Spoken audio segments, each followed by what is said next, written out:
A Christmas Carol. In prose. Being a Ghost Story of Christmas. By Charles Dickens. Stave 1. Marley's Ghost. Marley was dead, to begin with. There is no doubt whatever about that. The register of his burial was signed by the clergyman, the clerk, the undertaker, and the chief mourner. Scrooge signed it, and Scrooge's name was good upon change, for anything he chose to put his hand to. Old Marley was as dead as a doornail. Mind. I don't mean to say that I know, of my own knowledge, what there is particularly dead about a doornail. I might have been inclined, myself, to regard a coffin nail as the deadest piece of ironmongery in the trade. But the wisdom of our ancestors is in the simile, and my unhallowed hands shall not disturb it, or the country's done for. You will therefore permit me to repeat, emphatically, that Marley was as dead as a doornail. Scrooge knew he was dead? Of course he did. How could it be otherwise? Scrooge and he were partners for I don't know how many years. Scrooge was his sole executor, his sole administrator, his sole assign, his sole residuary legatee, his sole friend, and sole mourner. And even Scrooge was not so dreadfully cut up by the sad event, but that he was an excellent man of business on the very day of the funeral, and solemnized it with an undoubted bargain. The mention of Marley's funeral brings me back to the point I started from. There is no doubt that Marley was dead. This must be distinctly understood, or nothing wonderful can come of the story I am going to relate. If we were not perfectly convinced that Hamlet's father died before the play began, there would be nothing more remarkable in his taking a stroll at night, in an easterly wind, upon his own ramparts, than there would be in any other middle-aged gentleman rashly turning out after dark in a breezy spot, say St. Paul's churchyard for instance, literally to astonish his son's weak mind. Scrooge never painted out old Marley's name. There it stood, years afterwards, above the warehouse door, Scrooge and Marley. The firm was known as Scrooge and Marley. Sometimes people new to the business called Scrooge Scrooge, and sometimes Marley, but he answered to both names. It was all the same to him. Oh! But he was a tight-fisted hand at the grindstone, Scrooge. A squeezing, wrenching, grasping, scraping, clutching, covetous, old sinner. Hard and sharp as flint, from which no steel had ever struck out generous fire, secret and self-contained and solitary as an oyster. The cold within him froze his old features, nipped his pointed nose, shriveled his cheek, stiffened his gait, made his eyes red, his thin lips blue, and spoke out shrewdly in his grating voice. A frosty rime was on his head, and on his eyebrows, and his wiry chin. He carried his own low temperature always about with him, he iced his office in the dog days, and didn't thaw at 1 degree at Christmas. External heat and cold had little influence on Scrooge. No warmth could warm, no wintry weather chill him. No wind that blew was bitterer than he, no falling snow was more intent upon its purpose, no pelting rain less open to entreaty. Foul weather didn't know where to have him. The heaviest rain, and snow, and hail, and sleet, could boast of the advantage over him in only one respect. They often came down handsomely, and Scrooge never did. Nobody ever stopped him in the street to say, with gladsome looks, "My dear Scrooge, how are you? When will you come to see me?" No beggars implored him to bestow a trifle, no children asked him what it was o'clock, no man or woman ever once in all his life inquired the way to such and such a place, of Scrooge. Even the blind men's dogs appeared to know him, and when they saw him coming on, would tug their owners into doorways and up courts, and then would wag their tails as though they said, "No eye at all is better than an evil eye, dark master." But what did Scrooge care? It was the very thing he liked. To edge his way along the crowded paths of life, warning all human sympathy to keep its distance, was what the knowing ones call nuts to Scrooge. Once upon a time, of all the good days in the year, on Christmas Eve, old Scrooge sat busy in his counting house. It was cold, bleak, biting weather, foggy withal, and he could hear the people in the court outside, go wheezing up and down, beating their hands upon their breasts, and stamping their feet upon the pavement stones to warm them. The city clocks had only just gone 3, but it was quite dark already, it had not been light all day, and candles were flaring in the windows of the neighboring offices, like ruddy smears upon the palpable brown air. The fog came pouring in at every chink and keyhole, and was so dense without, that although the court was of the narrowest, the houses opposite were mere phantoms. To see the dingy cloud come drooping down, obscuring everything, one might have thought that nature lived hard by, and was brewing on a large scale. The door of Scrooge's counting house was open that he might keep his eye upon his clerk, who in a dismal little cell beyond, a sort of tank, was copying letters. Scrooge had a very small fire, but the clerk's fire was so very much smaller that it looked like one coal. But he couldn't replenish it, for Scrooge kept the coal box in his own room, and so surely as the clerk came in with the shovel, the master predicted that it would be necessary for them to part. Wherefore the clerk put on his white comforter, and tried to warm himself at the candle, in which effort, not being a man of a strong imagination, he failed. "A Merry Christmas, Uncle!" "God save you!" cried a cheerful voice. It was the voice of Scrooge's nephew, who came upon him so quickly that this was the first intimation he had of his approach. "Bah," said Scrooge, "humbug." He had so heated himself with rapid walking in the fog and frost, this nephew of Scrooge's, that he was all in a glow, his face was ruddy and handsome, his eyes sparkled, and his breath smoked again. "Christmas a humbug, uncle," said Scrooge's nephew. "You don't mean that, I am sure." "I do," said Scrooge. "Merry Christmas."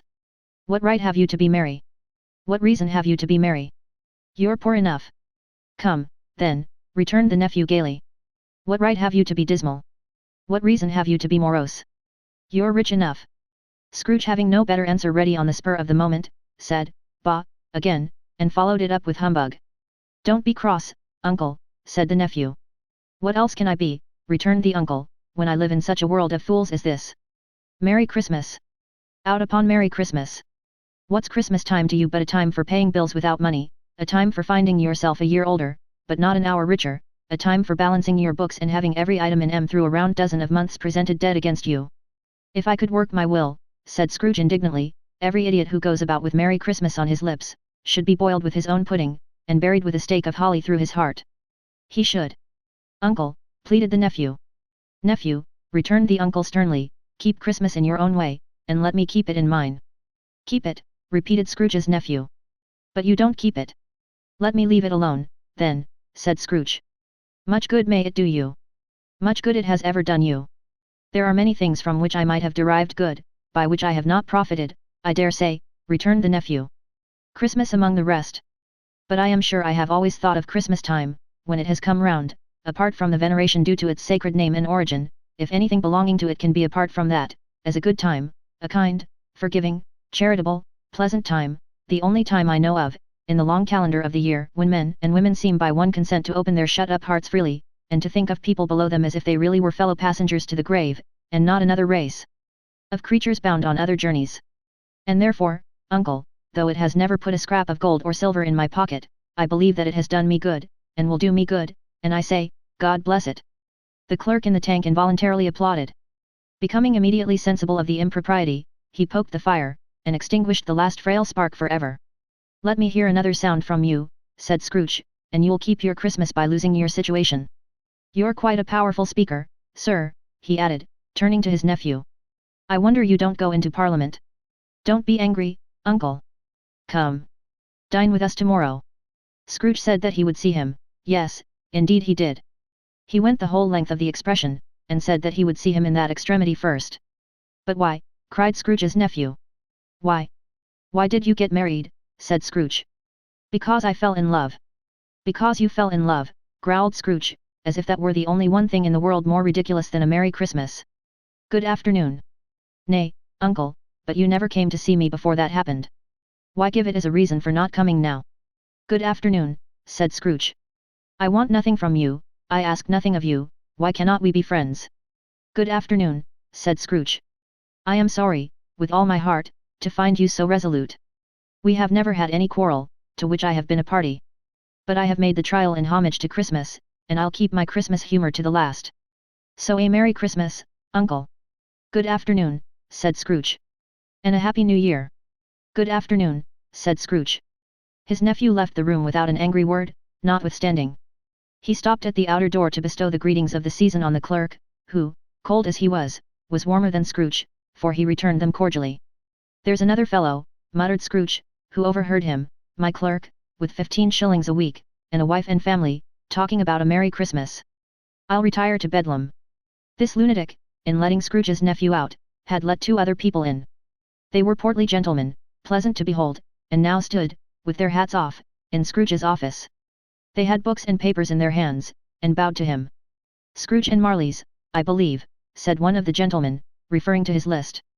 "Have I the pleasure of addressing Mr. Scrooge, or Mr. Marley?"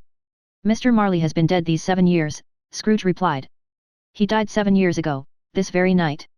"We have no doubt his liberality is well represented by his surviving partner," said the gentleman, presenting his credentials. It certainly was, for they had been 2 kindred spirits. At the ominous word liberality, Scrooge frowned, and shook his head, and handed the credentials back. "At this festive season of the year, Mr. Scrooge," said the gentleman, taking up a pen, "it is more than usually desirable that we should make some slight provision for the poor and destitute, who suffer greatly at the present time. Many thousands are in want of common necessaries, hundreds of thousands are in want of common comforts, sir. Are there no prisons? Asked Scrooge. Plenty of prisons, said the gentleman, laying down the pen again. And the union workhouses? Demanded Scrooge. Are they still in operation? They are. Still, returned the gentleman, I wish I could say they were not. The treadmill and the poor law are in full vigor, then, said Scrooge. Both very busy, sir. Oh. I was afraid, from what you said at first, that something had occurred to stop them in their useful course, said Scrooge. I'm very glad to hear it. Under the impression that they scarcely furnish Christian cheer of mind or body to the multitude, returned the gentleman, a few of us are endeavouring to raise a fund to buy the poor some meat and drink, and means of warmth. We choose this time, because it is a time, of all others, when want is keenly felt, and abundance rejoices. What shall I put you down for? Nothing. Scrooge replied. You wish to be anonymous. I wish to be left alone, said Scrooge. Since you ask me what I wish, gentlemen, that is my answer. I don't make merry myself at Christmas and I can't afford to make idle people merry. I help to support the establishments I have mentioned, they cost enough, and those who are badly off must go there. Many can't go there, and many would rather die. If they would rather die, said Scrooge, they had better do it, and decrease the surplus population. Besides, excuse me, I don't know that. But you might know it, observed the gentleman. It's not my business, Scrooge returned. It's enough for a man to understand his own business, and not to interfere with other people's. Mine occupies me constantly. Good afternoon, gentlemen. Seeing clearly that it would be useless to pursue their point, the gentleman withdrew. Scrooge resumed his labours with an improved opinion of himself, and in a more facetious temper than was usual with him. Meanwhile the fog and darkness thickened so, that people ran about with flaring links, proffering their services to go before horses in carriages, and conduct them on their way. The ancient tower of a church, whose gruff old bell was always peeping slyly down at Scrooge out of a Gothic window in the wall, became invisible, and struck the hours and quarters in the clouds, with tremulous vibrations afterwards as if its teeth were chattering in its frozen head up there. The cold became intense. In the main street, at the corner of the court, some labourers were repairing the gas pipes, and had lighted a great fire in a brazier, round which a party of ragged men and boys were gathered, warming their hands and winking their eyes before the blaze in rapture. The water plug being left in solitude, its overflowings sullenly congealed, and turned to misanthropic ice. The brightness of the shops where holly sprigs and berries crackled in the lamp heat of the windows, made pale faces ruddy as they passed. Poulterers' and grocers' trades became a splendid joke, a glorious pageant, with which it was next to impossible to believe that such dull principles as bargain and sale had anything to do. The Lord Mayor, in the stronghold of the mighty mansion house, gave orders to his 50 cooks and butlers to keep Christmas as a Lord Mayor's household should, and even the little tailor, whom he had fined 5 shillings on the previous Monday for being drunk and bloodthirsty in the streets, stirred up tomorrow's pudding in his garret, while his lean wife and the baby sallied out to buy the beef. Foggier yet, and colder. Piercing, searching, biting cold. If the good Saint Dunstan had but nipped the evil spirit's nose with a touch of such weather as that, instead of using his familiar weapons, then indeed he would have roared to lusty purpose. The owner of one scant young nose, gnawed and mumbled by the hungry cold as bones are gnawed by dogs, stooped down at Scrooge's keyhole to regale him with a Christmas carol, but at the first sound of "God bless you, merry gentlemen. May nothing you dismay," Scrooge seized the ruler with such energy of action, that the singer fled in terror, leaving the keyhole to the fog and even more congenial frost. At length the hour of shutting up the counting-house arrived. With an ill will Scrooge dismounted from his stool, and tacitly admitted the fact to the expectant clerk in the tank, who instantly snuffed his candle out, and put on his hat. "You'll want all day tomorrow, I suppose," said Scrooge. "If quite convenient, sir." "It's not convenient," said Scrooge, "and it's not fair. If I was to stop half a crown for it, you'd think yourself ill-used, I'll be bound." The clerk smiled faintly. "And yet," said Scrooge, "you don't think me ill-used, when I pay a day's wages for no work." The clerk observed that it was only once a year. "A poor excuse for picking a man's pocket every 25th of December," said Scrooge, buttoning his greatcoat to the chin. "But I suppose you must have the whole day. Be here all the earlier next morning." The clerk promised that he would, and Scrooge walked out with a growl. The office was closed in a twinkling, and the clerk, with the long ends of his white comforter dangling below his waist, for he boasted no greatcoat, went down a slide on Cornhill, at the end of a lane of boys, 20 times, in honour of its being Christmas Eve, and then ran home to Camden Town as hard as he could pelt, to play at blind man's buff. Scrooge took his melancholy dinner in his usual melancholy tavern, and having read all the newspapers, and beguiled the rest of the evening with his banker's book, went home to bed.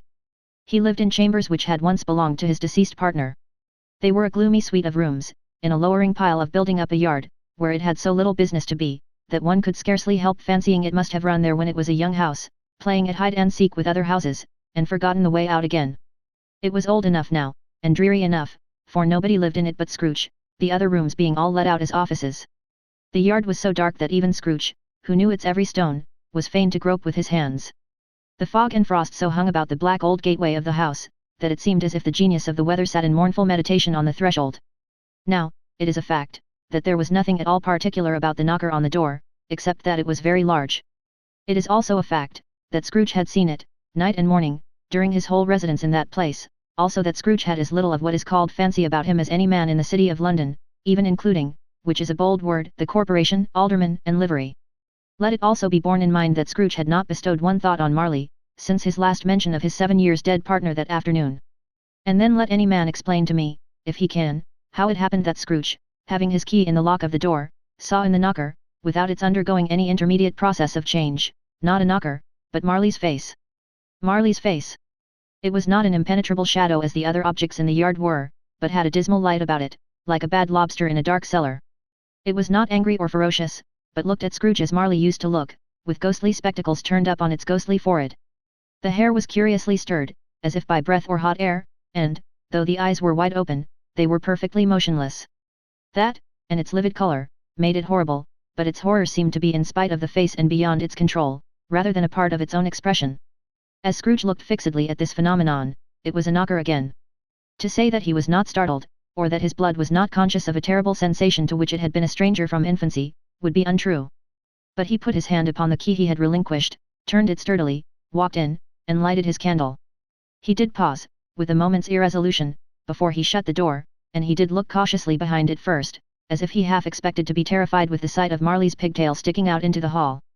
But there was nothing on the back of the door, except the screws and nuts that held the knocker on, so he said pooh, pooh, and closed it with a bang. The sound resounded through the house like thunder. Every room above, and every cask in the wine merchant's cellars below, appeared to have a separate peal of echoes of its own. Scrooge was not a man to be frightened by echoes. He fastened the door, and walked across the hall, and up the stairs, slowly too, trimming his candle as he went. You may talk vaguely about driving a coach and six up a good old flight of stairs, or through a bad young Act of Parliament, but I mean to say you might have got a hearse up that staircase, and taken it broadwise, with the splinter bar towards the wall and the door towards the balustrades, and done it easy. There was plenty of width for that, and room to spare, which is perhaps the reason why Scrooge thought he saw a locomotive hearse going on before him in the gloom. Half a dozen gas lamps out of the street wouldn't have lighted the entry too well, so you may suppose that it was pretty dark with Scrooge's dip. Up Scrooge went, not caring a button for that. Darkness is cheap, and Scrooge liked it. But before he shut his heavy door, he walked through his rooms to see that all was right. He had just enough recollection of the face to desire to do that. Sitting room, bedroom, lumber room. All as they should be. Nobody under the table, nobody under the sofa, a small fire in the grate, spoon and basin ready, and the little saucepan of gruel, Scrooge had a cold in his head, upon the hob. Nobody under the bed, nobody in the closet, nobody in his dressing gown, which was hanging up in a suspicious attitude against the wall. Lumber room as usual. Old fireguard, old shoes, 2 fish baskets, washing stand on 3 legs, and a poker. Quite satisfied, he closed his door, and locked himself in, double-locked himself in, which was not his custom. Thus secured against surprise, he took off his cravat, put on his dressing gown and slippers, and his nightcap, and sat down before the fire to take his gruel. It was a very low fire indeed, nothing on such a bitter night. He was obliged to sit close to it, and brood over it, before he could extract the least sensation of warmth from such a handful of fuel. The fireplace was an old one, built by some Dutch merchant long ago, and paved all round with quaint Dutch tiles, designed to illustrate the scriptures. There were Cains and Abels, Pharaoh's daughters, queens of Sheba, angelic messengers descending through the air on clouds like feather beds, Abrahams, Belshazzars, apostles putting off to sea in butter boats, hundreds of figures to attract his thoughts, and yet that face of Marley, 7 years dead, came like the ancient prophet's rod, and swallowed up the whole. If each smooth tile had been a blank at first, with power to shape some picture on its surface from the disjointed fragments of his thoughts, there would have been a copy of old Marley's head on every one. Humbug, said Scrooge, and walked across the room. After several turns, he sat down again. As he threw his head back in the chair, his glance happened to rest upon a bell, a disused bell, that hung in the room, and communicated for some purpose now forgotten with a chamber in the highest story of the building. It was with great astonishment, and with a strange, inexplicable dread, that as he looked, he saw this bell begin to swing. It swung so softly in the outset that it scarcely made a sound, but soon it rang out loudly, and so did every bell in the house. This might have lasted half a minute, or a minute, but it seemed an hour. The bell ceased as they had begun, together. They were succeeded by a clanking noise, deep down below, as if some person were dragging a heavy chain over the casks in the wine merchant's cellar. Scrooge then remembered to have heard that ghosts in haunted houses were described as dragging chains. The cellar door flew open with a booming sound, and then he heard the noise much louder, on the floors below, then coming up the stairs, then coming straight towards his door. "It's humbug still," said Scrooge. "I won't believe it." His colour changed though, when, without a pause, it came on through the heavy door, and passed into the room before his eyes. Upon its coming in, the dying flame leaped up, as though it cried, "I know him, Marley's ghost," and fell again. The same face, the very same. Marley in his pigtail, usual waistcoat, tights, and boots, the tassels on the latter bristling, like his pigtail, and his coat skirts, and the hair upon his head. The chain he drew was clasped about his middle. It was long, and wound about him like a tail, and it was made, for Scrooge observed it closely, of cash boxes, keys, padlocks, ledgers, deeds, and heavy purses wrought in steel. His body was transparent, so that Scrooge, observing him, and looking through his waistcoat, could see the 2 buttons on his coat behind. Scrooge had often heard it said that Marley had no bowels, but he had never believed it until now. No, nor did he believe it even now. Though he looked the phantom through and through, and saw it standing before him, though he felt the chilling influence of its death-cold eyes, and marked the very texture of the folded kerchief bound about its head and chin, which wrapper he had not observed before, he was still incredulous, and fought against his senses. "How now," said Scrooge, caustic and cold as ever. "What do you want with me?"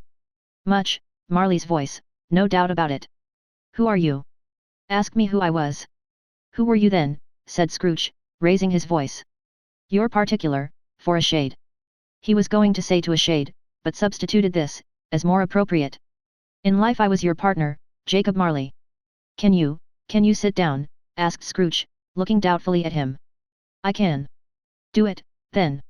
Scrooge asked the question, because he didn't know whether a ghost so transparent might find himself in a condition to take a chair, and felt that in the event of its being impossible, it might involve the necessity of an embarrassing explanation. But the ghost sat down on the opposite side of the fireplace, as if he were quite used to it. "You don't believe in me," observed the ghost. "I don't," said Scrooge. "What evidence would you have of my reality beyond that of your senses?" "I don't know," said Scrooge. "Why do you doubt your senses?" "Because," said Scrooge, "a little thing affects them. A slight disorder of the stomach makes them cheats. You may be an undigested bit of beef, a blot of mustard, a crumb of cheese, a fragment of an underdone potato. There's more of gravy than of grave about you, whatever you are." Scrooge was not much in the habit of cracking jokes, nor did he feel, in his heart, by any means waggish then. The truth is, that he tried to be smart, as a means of distracting his own attention, and keeping down his terror, for the spectre's voice disturbed the very marrow in his bones. To sit, staring at those fixed glazed eyes, in silence for a moment, would play, Scrooge felt, the very deuce with him. There was something very awful, too, in the spectre's being provided with an infernal atmosphere of its own. Scrooge could not feel it himself, but this was clearly the case, for though the ghost sat perfectly motionless, its hair, and skirts, and tassels, were still agitated as by the hot vapour from an oven. "You see this toothpick," said Scrooge, returning quickly to the charge, for the reason just assigned, and wishing, though it were only for a second, to divert the vision's stony gaze from himself. "I do," replied the ghost. "You are not looking at it," said Scrooge. "But I see it," said the ghost, notwithstanding. "Well," returned Scrooge, "I have but to swallow this, and be for the rest of my days persecuted by a legion of goblins, all of my own creation. Humbug, I tell you. Humbug." At this the spirit raised a frightful cry, and shook its chain with such a dismal and appalling noise, that Scrooge held on tight to his chair, to save himself from falling in a swoon. But how much greater was his horror, when the phantom taking off the bandage round its head, as if it were too warm to wear indoors, its lower jaw dropped down upon its breast. Scrooge fell upon his knees, and clasped his hands before his face. "Mercy," he said. "Dreadful apparition, why do you trouble me?" "Man of the worldly mind," replied the ghost, "do you believe in me or not?" "I do," said Scrooge. "I must. But why do spirits walk the earth, and why do they come to me?" "It is required of every man," the ghost returned, "that the spirit within him should walk abroad among his fellow men, and travel far and wide, and if that spirit goes not forth in life, it is condemned to do so after death. It is doomed to wander through the world, oh, woe is me, and witness what it cannot share, but might have shared on earth, and turned to happiness. Again the spectre raised a cry, and shook its chain and wrung its shadowy hands. "You are fettered," said Scrooge, trembling. "Tell me why." "I wear the chain I forged in life," replied the ghost. "I made it link by link, and yard by yard, I girded it on of my own free will, and of my own free will I wore it. Is its pattern strange to you?" Scrooge trembled more and more. "Or would you know," pursued the ghost, "the weight and length of the strong coil you bear yourself? It was full as heavy and as long as this, 7 Christmas Eves ago. You have laboured on it, since. It is a ponderous chain." Scrooge glanced about him on the floor, in the expectation of finding himself surrounded by some 50 or 60 fathoms of iron cable, but he could see nothing. "Jacob," he said, imploringly. "Old Jacob Marley, tell me more. Speak comfort to me, Jacob." "I have none to give," the ghost replied. "It comes from other regions, Ebenezer Scrooge, and is conveyed by other ministers, to other kinds of men. Nor can I tell you what I would. A very little more is all permitted to me. I cannot rest, I cannot stay, I cannot linger anywhere. My spirit never walked beyond our counting house, mark me, in life my spirit never roved beyond the narrow limits of our money-changing hole, and weary journeys lie before me." It was a habit with Scrooge, whenever he became thoughtful, to put his hands in his breeches pockets. Pondering on what the ghost had said, he did so now, but without lifting up his eyes, or getting off his knees. "You must have been very slow about it, Jacob," Scrooge observed, in a business-like manner, though with humility and deference. "Slow," the ghost repeated. 7 years dead, mused Scrooge. "And travelling all the time." "The whole time," said the ghost. "No rest, no peace. Incessant torture of remorse." "You travel fast," said Scrooge. "On the wings of the wind," replied the ghost. "You might have got over a great quantity of ground in 7 years, said Scrooge. The ghost, on hearing this, set up another cry, and clanked its chain so hideously in the dead silence of the night, that the ward would have been justified in indicting it for a nuisance. "Oh, captive, bound, and double-ironed," cried the phantom, "not to know, that ages of incessant labour by immortal creatures, for this earth must pass into eternity before the good of which it is susceptible is all developed. Not to know that any Christian spirit working kindly in its little sphere, whatever it may be, will find its mortal life too short for its vast means of usefulness. Not to know that no space of regret can make amends for one life's opportunity misused. Yet such was I. Oh! Such was I. But you were always a good man of business, Jacob," faltered Scrooge, who now began to apply this to himself. "Business," cried the ghost, wringing its hands again. "Mankind was my business.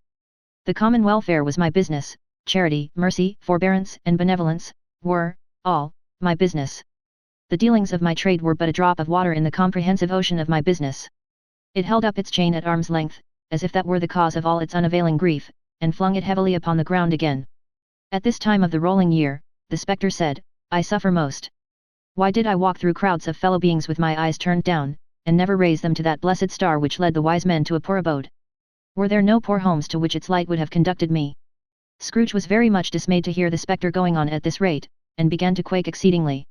"Hear me," cried the ghost. "My time is nearly gone." "I will," said Scrooge. "But don't be hard upon me. Don't be flowery, Jacob. Pray. How it is that I appear before you in a shape that you can see, I may not tell. I have sat invisible beside you many and many a day. It was not an agreeable idea." Scrooge shivered, and wiped the perspiration from his brow. "That is no light part of my penance," pursued the ghost. "I am here tonight to warn you, that you have yet a chance and hope of escaping my fate.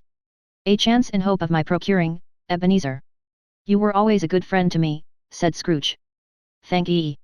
You will be haunted," resumed the ghost, "by 3 spirits." Scrooge's countenance fell almost as low as the ghost's had done. "Is that the chance and hope you mentioned, Jacob?" he demanded, in a faltering voice. "It is." I think I'd rather not," said Scrooge. "Without their visits," said the ghost, "you cannot hope to shun the path I tread. Expect the first tomorrow, when the bell tolls 1. "Couldn't I take 'em all at once, and have it over, Jacob?" hinted Scrooge. "Expect the second on the next night at the same hour. The third upon the next night when the last stroke of 12 has ceased to vibrate. Look to see me no more, and look that, for your own sake, you remember what has passed between us." When it had said these words, the spectre took its wrapper from the table, and bound it round its head, as before. Scrooge knew this, by the smart sound its teeth made, when the jaws were brought together by the bandage. He ventured to raise his eyes again, and found his supernatural visitor confronting him in an erect attitude, with its chain wound over and about its arm. The apparition walked backward from him, and at every step it took, the window raised itself a little, so that when the spectre reached it, it was wide open. It beckoned Scrooge to approach, which he did. When they were within 2 paces of each other, Marley's ghost held up its hand, warning him to come no nearer. Scrooge stopped. Not so much in obedience, as in surprise and fear, for on the raising of the hand, he became sensible of confused noises in the air, incoherent sounds of lamentation and regret, wailings inexpressibly sorrowful and self-accusatory. The spectre, after listening for a moment, joined in the mournful dirge, and floated out upon the bleak, dark night. Scrooge followed to the window, desperate in his curiosity. He looked out. The air was filled with phantoms, wandering hither and thither in restless haste, and moaning as they went. Every one of them wore chains like Marley's ghost, some few, they might be guilty governments, were linked together, none were free. Many had been personally known to Scrooge in their lives. He had been quite familiar with one old ghost, in a white waistcoat, with a monstrous iron safe attached to its ankle, who cried piteously at being unable to assist a wretched woman with an infant, whom it saw below, upon a doorstep. The misery with them all was, clearly, that they sought to interfere, for good, in human matters, and had lost the power forever. Whether these creatures faded into mist, or mist enshrouded them, he could not tell. But they and their spirit voices faded together, and the night became as it had been when he walked home.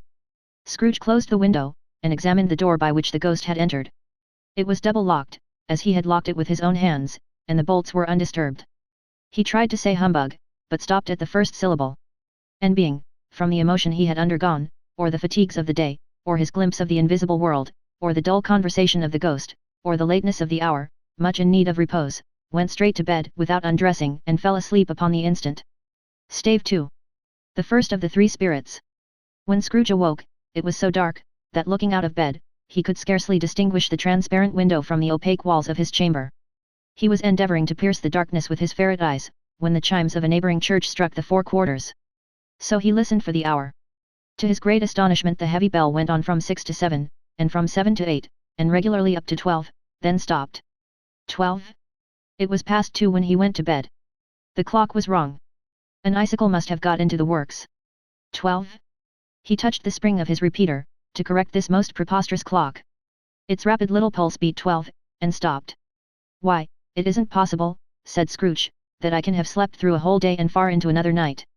It isn't possible that anything has happened to the sun, and this is 12 at noon. The idea being an alarming one, he scrambled out of bed, and groped his way to the window. He was obliged to rub the frost off with the sleeve of his dressing gown before he could see anything, and could see very little then. All he could make out was, that it was still very foggy and extremely cold, and that there was no noise of people running to and fro, and making a great stir, as there unquestionably would have been if night had beaten off bright day, and taken possession of the world. This was a great relief, because 3 days after sight of this first of exchange paid to Mr. Ebenezer Scrooge or his order, and so forth, would have become a mere United States security if there were no days to count by. Scrooge went to bed again, and thought, and thought, and thought it over and over and over, and could make nothing of it. The more he thought, the more perplexed he was, and the more he endeavoured not to think, the more he thought. Marley's ghost bothered him exceedingly.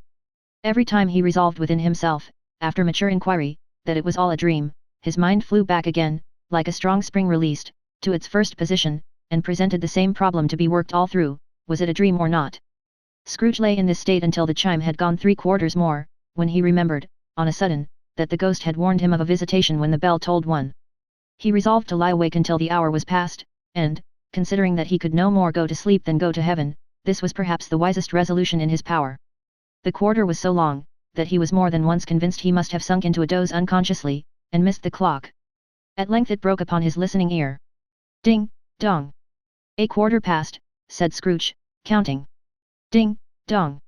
Half past, said Scrooge. Ding, dong. A quarter to it, said Scrooge.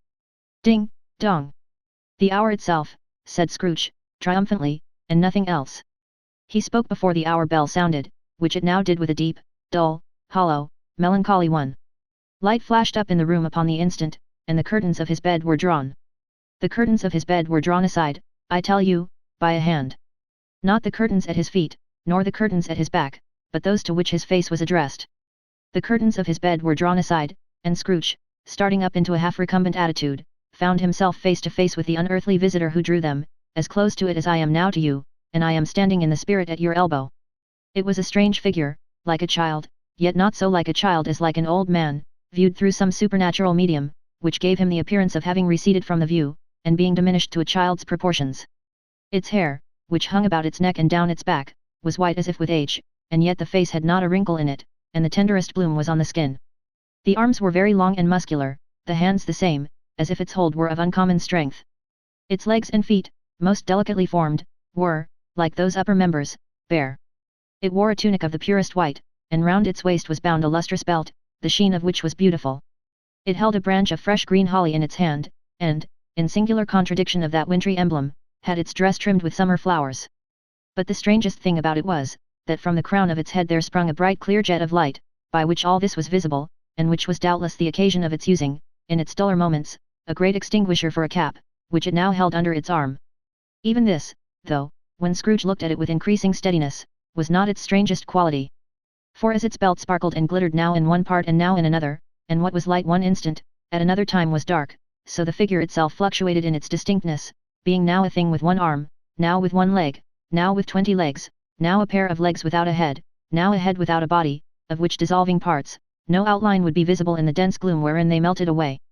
And in the very wonder of this, it would be itself again, distinct and clear as ever. "Are you the spirit, sir, whose coming was foretold to me?" asked Scrooge. "I am." The voice was soft and gentle. Singularly low, as if instead of being so close beside him, it were at a distance. "Who, and what are you?" Scrooge demanded. "I am the ghost of Christmas past." "Long past?" inquired Scrooge, observant of its dwarfish stature. "No. Your past." Perhaps, Scrooge could not have told anybody why, if anybody could have asked him, but he had a special desire to see the spirit in his cap, and begged him to be covered. "What," exclaimed the ghost, "would you so soon put out, with worldly hands, the light I give? Is it not enough that you are one of those whose passions made this cap, and force me through whole trains of years to wear it low upon my brow?" Scrooge reverently disclaimed all intention to offend or any knowledge of having wilfully bonneted the spirit at any period of his life. He then made bold to inquire what business brought him there. "Your welfare," said the ghost. Scrooge expressed himself much obliged, but could not help thinking that a night of unbroken rest would have been more conducive to that end. The spirit must have heard him thinking, for it said immediately, "Your reclamation, then. Take heed." It put out its strong hand as it spoke, and clasped him gently by the arm. "Rise, and walk with me." It would have been in vain for Scrooge to plead that the weather and the hour were not adapted to pedestrian purposes, that bed was warm, and the thermometer a long way below freezing, that he was clad but lightly in his slippers, dressing gown, and nightcap, and that he had a cold upon him at that time. The grasp, though gentle as a woman's hand, was not to be resisted. He rose, but finding that the spirit made towards the window, clasped his robe in supplication. "I am a mortal," Scrooge remonstrated, "and liable to fall." "Bear but a touch of my hand there," said the spirit, laying it upon his heart, "and you shall be upheld in more than this." As the words were spoken, they passed through the wall, and stood upon an open country road, with fields on either hand. The city had entirely vanished. Not a vestige of it was to be seen. The darkness and the mist had vanished with it, for it was a clear, cold, winter day, with snow upon the ground. "Good heaven," said Scrooge, clasping his hands together, as he looked about him. "I was bred in this place. I was a boy here." The spirit gazed upon him mildly. Its gentle touch, though it had been light and instantaneous, appeared still present to the old man's sense of feeling.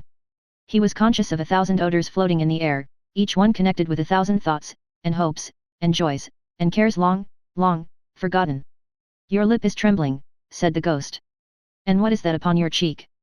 Scrooge muttered, with an unusual catching in his voice, that it was a pimple, and begged the ghost to lead him where he would. "You recollect the way?" inquired the spirit. "Remember it," cried Scrooge with fervour, "I could walk it blindfold." "Strange to have forgotten it for so many years," observed the ghost. "Let us go on." They walked along the road, Scrooge recognizing every gate and post and tree, until a little market town appeared in the distance, with its bridge, its church, and winding river. Some shaggy ponies now were seen trotting towards them with boys upon their backs, who called to other boys in country gigs and carts, driven by farmers. All these boys were in great spirits, and shouted to each other, until the broad fields were so full of merry music, that the crisp air laughed to hear it. "These are but shadows of the things that have been," said the ghost. "They have no consciousness of us." The jocund travellers came on, and as they came, Scrooge knew and named them every one. Why was he rejoiced beyond all bounds to see them? Why did his cold eye glisten, and his heart leap up as they went past? Why was he filled with gladness when he heard them give each other Merry Christmas, as they parted at crossroads and byways, for their several homes? What was Merry Christmas to Scrooge? Out upon Merry Christmas! What good had it ever done to him? The school is not quite deserted, said the ghost. A solitary child, neglected by his friends, is left there still. Scrooge said he knew it. And he sobbed. They left the high road, by a well-remembered lane, and soon approached a mansion of dull red brick, with a little weathercock-surmounted cupola, on the roof, and a bell hanging in it. It was a large house, but one of broken fortunes, for the spacious offices were little used, their walls were damp and mossy, their windows broken, and their gates decayed. Fowls clucked and strutted in the stables, and the coach houses and sheds were overrun with grass. Nor was it more retentive of its ancient state, within, for entering the dreary hall, and glancing through the open doors of many rooms, they found them poorly furnished, cold, and vast. There was an earthy savour in the air, a chilly bareness in the place, which associated itself somehow with too much getting up by candlelight, and not too much to eat. They went, the ghost and Scrooge, across the hall, to a door at the back of the house. It opened before them, and disclosed a long, bare, melancholy room, made barer still by lines of plain deal forms and desks. At one of these a lonely boy was reading near a feeble fire, and Scrooge sat down upon a form, and wept to see his poor forgotten self as he used to be. Not a latent echo in the house, not a squeak and scuffle from the mice behind the panelling, not a drip from the half-thawed waterspout in the dull yard behind, not a sigh among the leafless boughs of one despondent poplar, not the idle swinging of an empty storehouse door, no, not a clicking in the fire, but fell upon the heart of Scrooge with a softening influence, and gave a freer passage to his tears.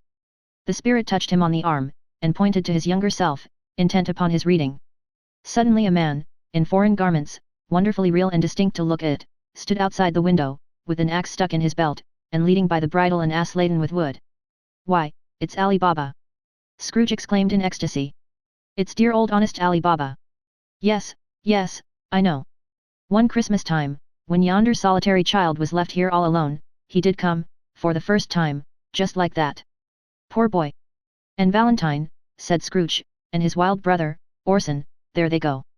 And what's his name, who was put down in his drawers, asleep, at the gate of Damascus, don't you see him? And the Sultan's groom turned upside down by the genii, there he is upon his head. Serve him right. I'm glad of it. What business had he to be married to the princess?"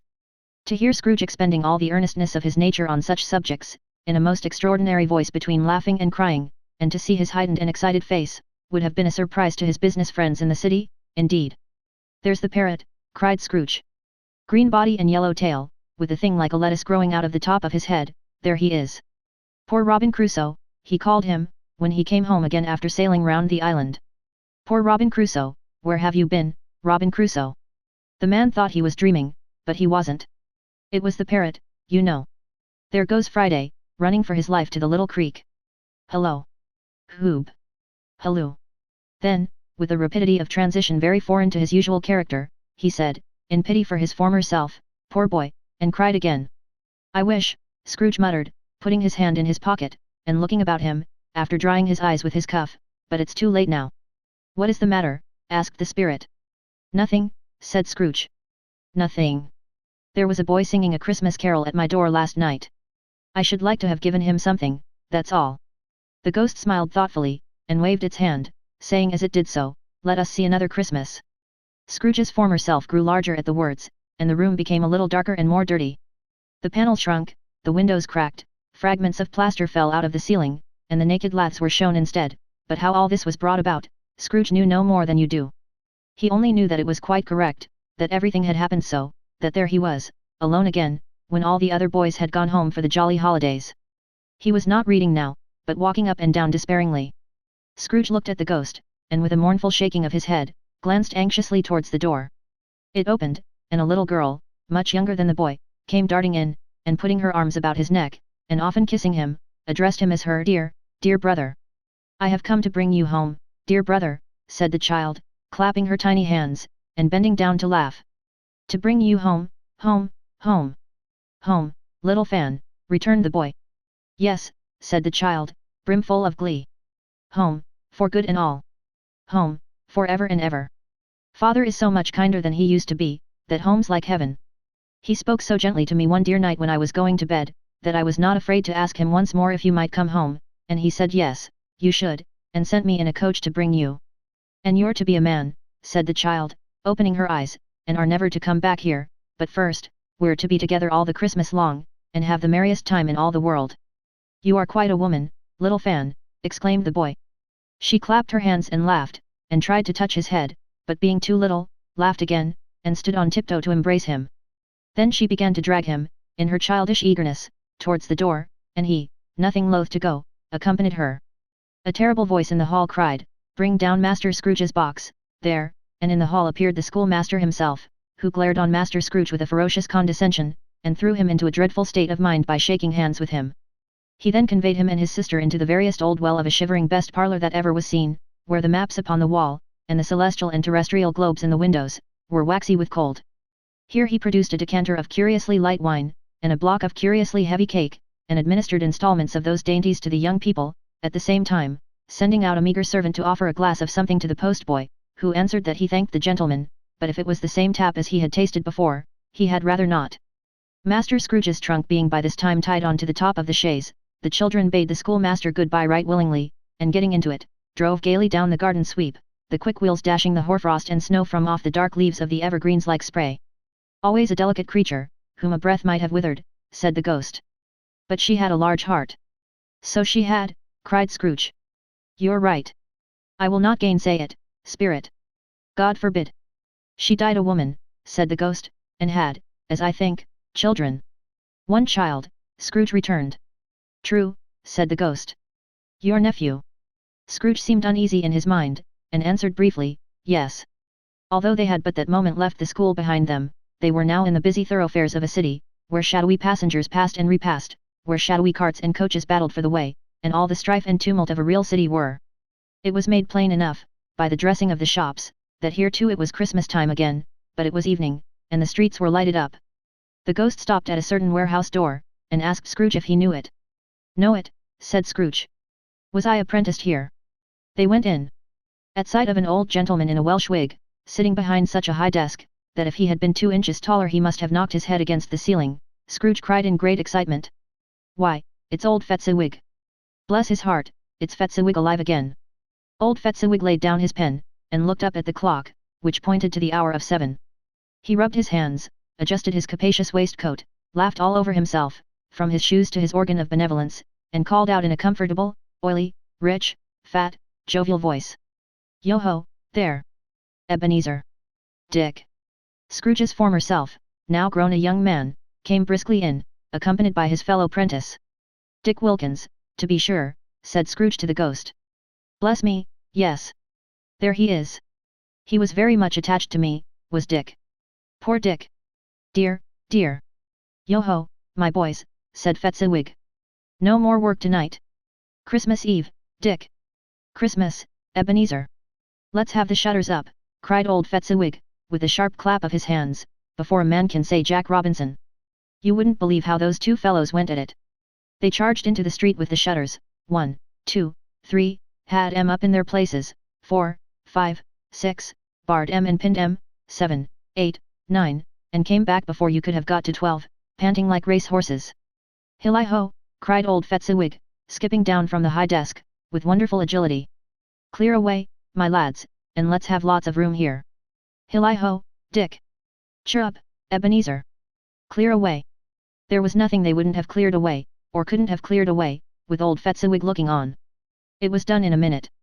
Every movable was packed off, as if it were dismissed from public life for evermore, the floor was swept and watered, the lamps were trimmed, fuel was heaped upon the fire, and the warehouse was as snug and warm and dry, and bright a ballroom, as you would desire to see upon a winter's night.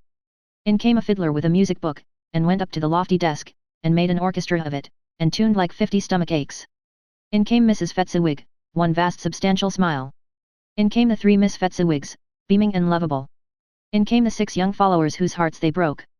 In came all the young men and women employed in the business. In came the housemaid, with her cousin, the baker.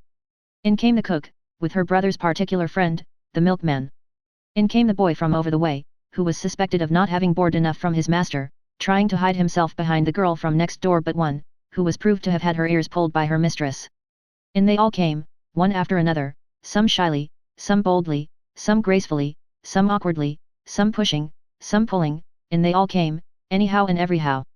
Away they all went, 20 couple at once, hands half round and back again the other way, down the middle and up again, round and round in various stages of affectionate grouping, old top couple always turning up in the wrong place, new top couple starting off again, as soon as they got there, all top couples at last, and not a bottom one to help them. When this result was brought about, old Fezziwig, clapping his hands to stop the dance, cried out, "Well done," and the fiddler plunged his hot face into a pot of porter, especially provided for that purpose. But scorning rest, upon his reappearance, he instantly began again, though there were no dancers yet, as if the other fiddler had been carried home, exhausted, on a shutter, and he were a brand new man resolved to beat him out of sight, or perish. There were more dances, and there were forfeits, and more dances, and there was cake, and there was negus, and there was a great piece of cold roast, and there was a great piece of cold boiled, and there were mince pies, and plenty of beer. But the great effect of the evening came after the roast and boiled, when the fiddler, an artful dog, mind, the sort of man who knew his business better than you or I could have told it him, struck up Sir Roger de Coverley. Then old Fezziwig stood out to dance with Mrs. Fezziwig. Top couple, too, with a good stiff piece of work cut out for them, 3 or 4 and 20 pair of partners, people who were not to be trifled with, people who would dance, and had no notion of walking. But if they had been twice as many, 4 times, old Fezziwig would have been a match for them, and so would Mrs. Fezziwig. As to her, she was worthy to be his partner in every sense of the term.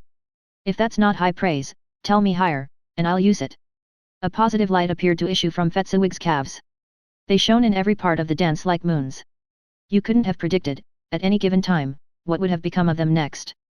And when old Fezziwig and Mrs. Fezziwig had gone all through the dance, advance and retire, both hands to your partner, bow and curtsy, corkscrew, thread the needle, and back again to your place, Fezziwig cut so deftly, that he appeared to wink with his legs, and came upon his feet again without a stagger. When the clock struck 11, this domestic ball broke up. Mr. and Mrs. Fezziwig took their stations, one on either side of the door, and shaking hands with every person individually as he or she went out, wished him or her a Merry Christmas.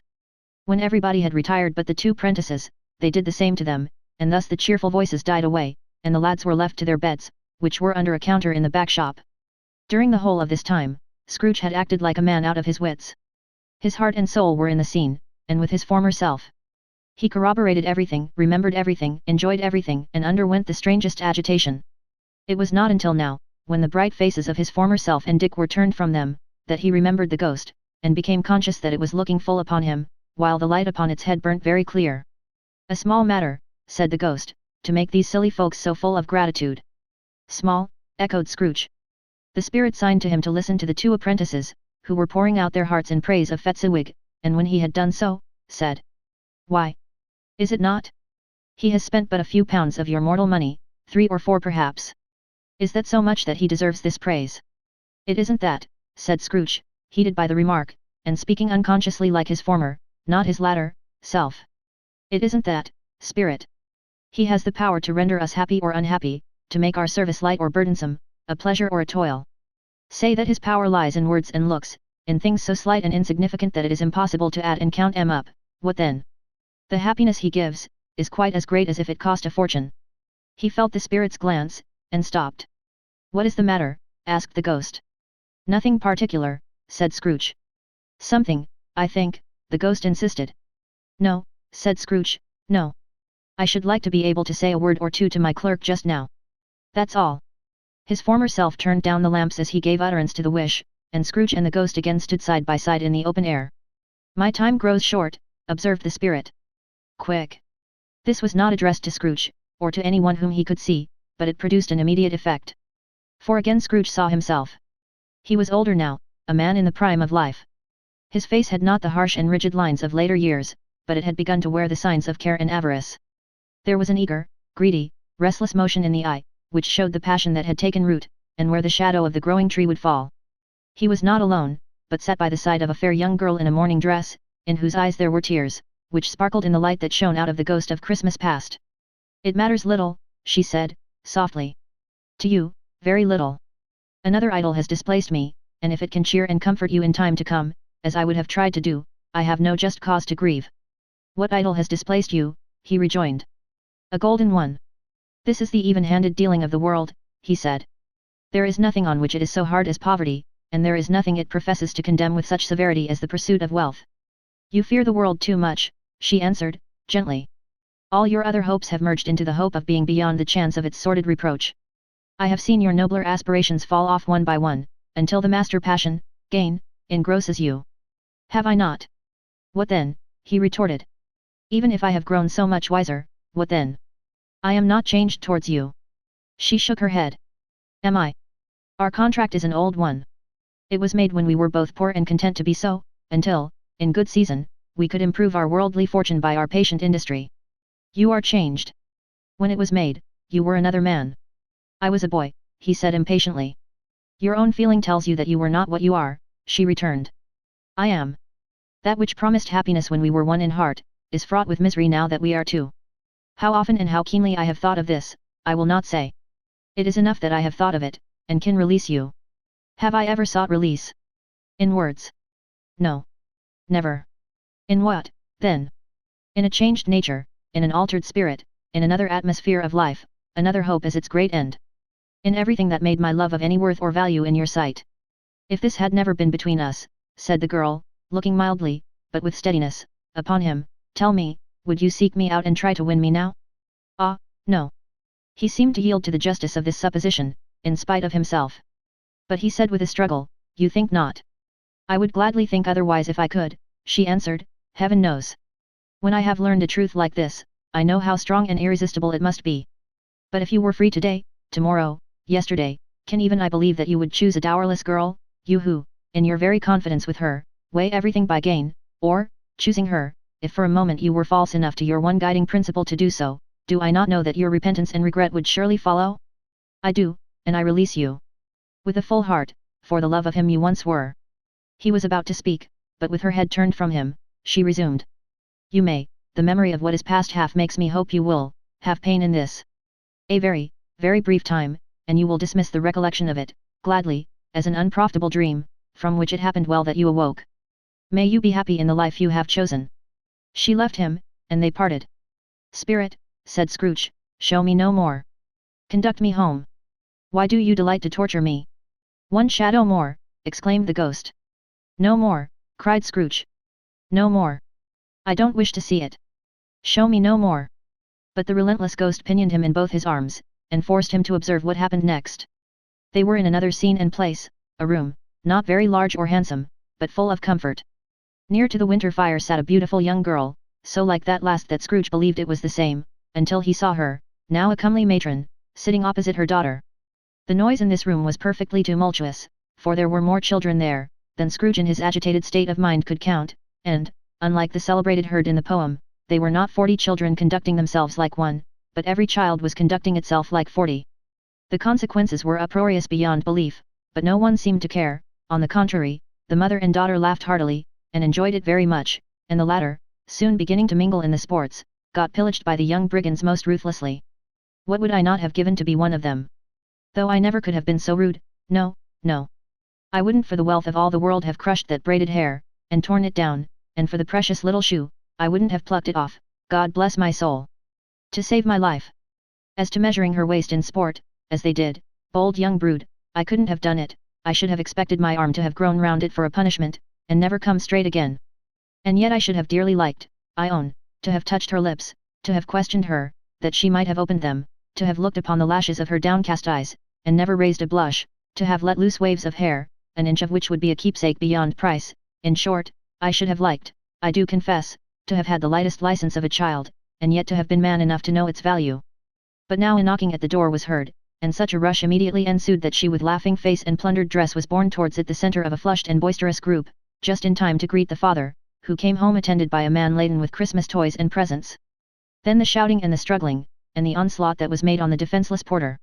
The scaling him with chairs for ladders to dive into his pockets, despoil him of brown paper parcels, hold on tight by his cravat, hug him round his neck, pommel his back, and kick his legs in irrepressible affection.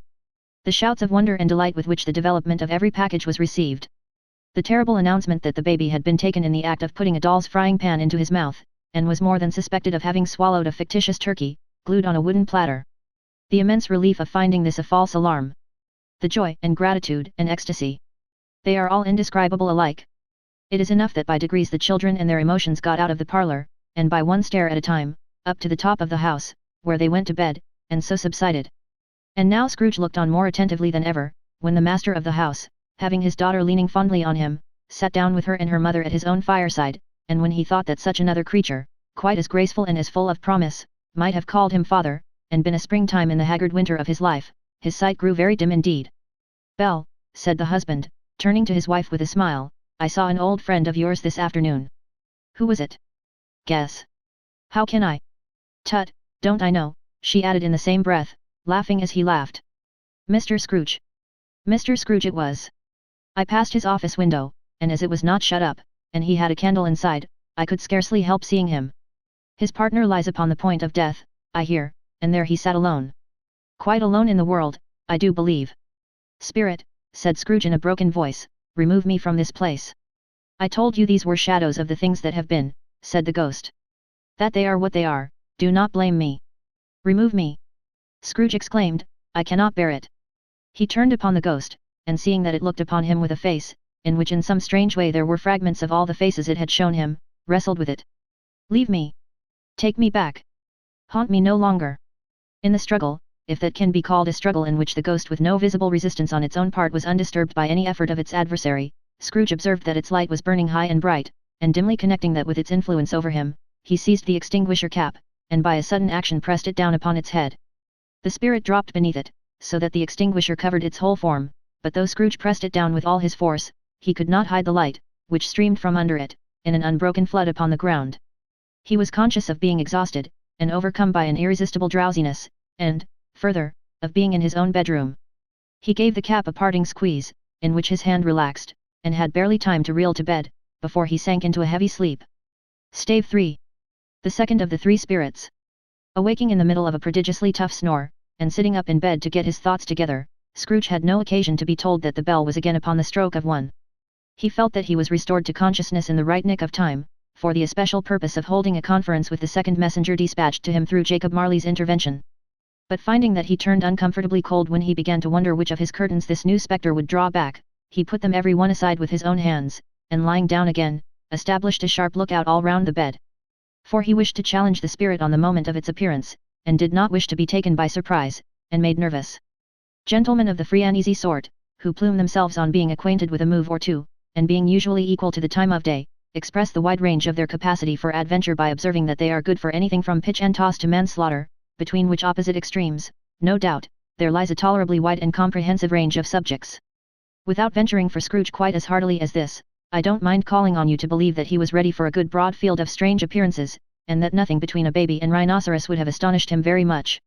Now, being prepared for almost anything, he was not by any means prepared for nothing, and, consequently, when the bell struck 1, and no shape appeared, he was taken with a violent fit of trembling. 5 minutes, 10 minutes, a quarter of an hour went by, yet nothing came.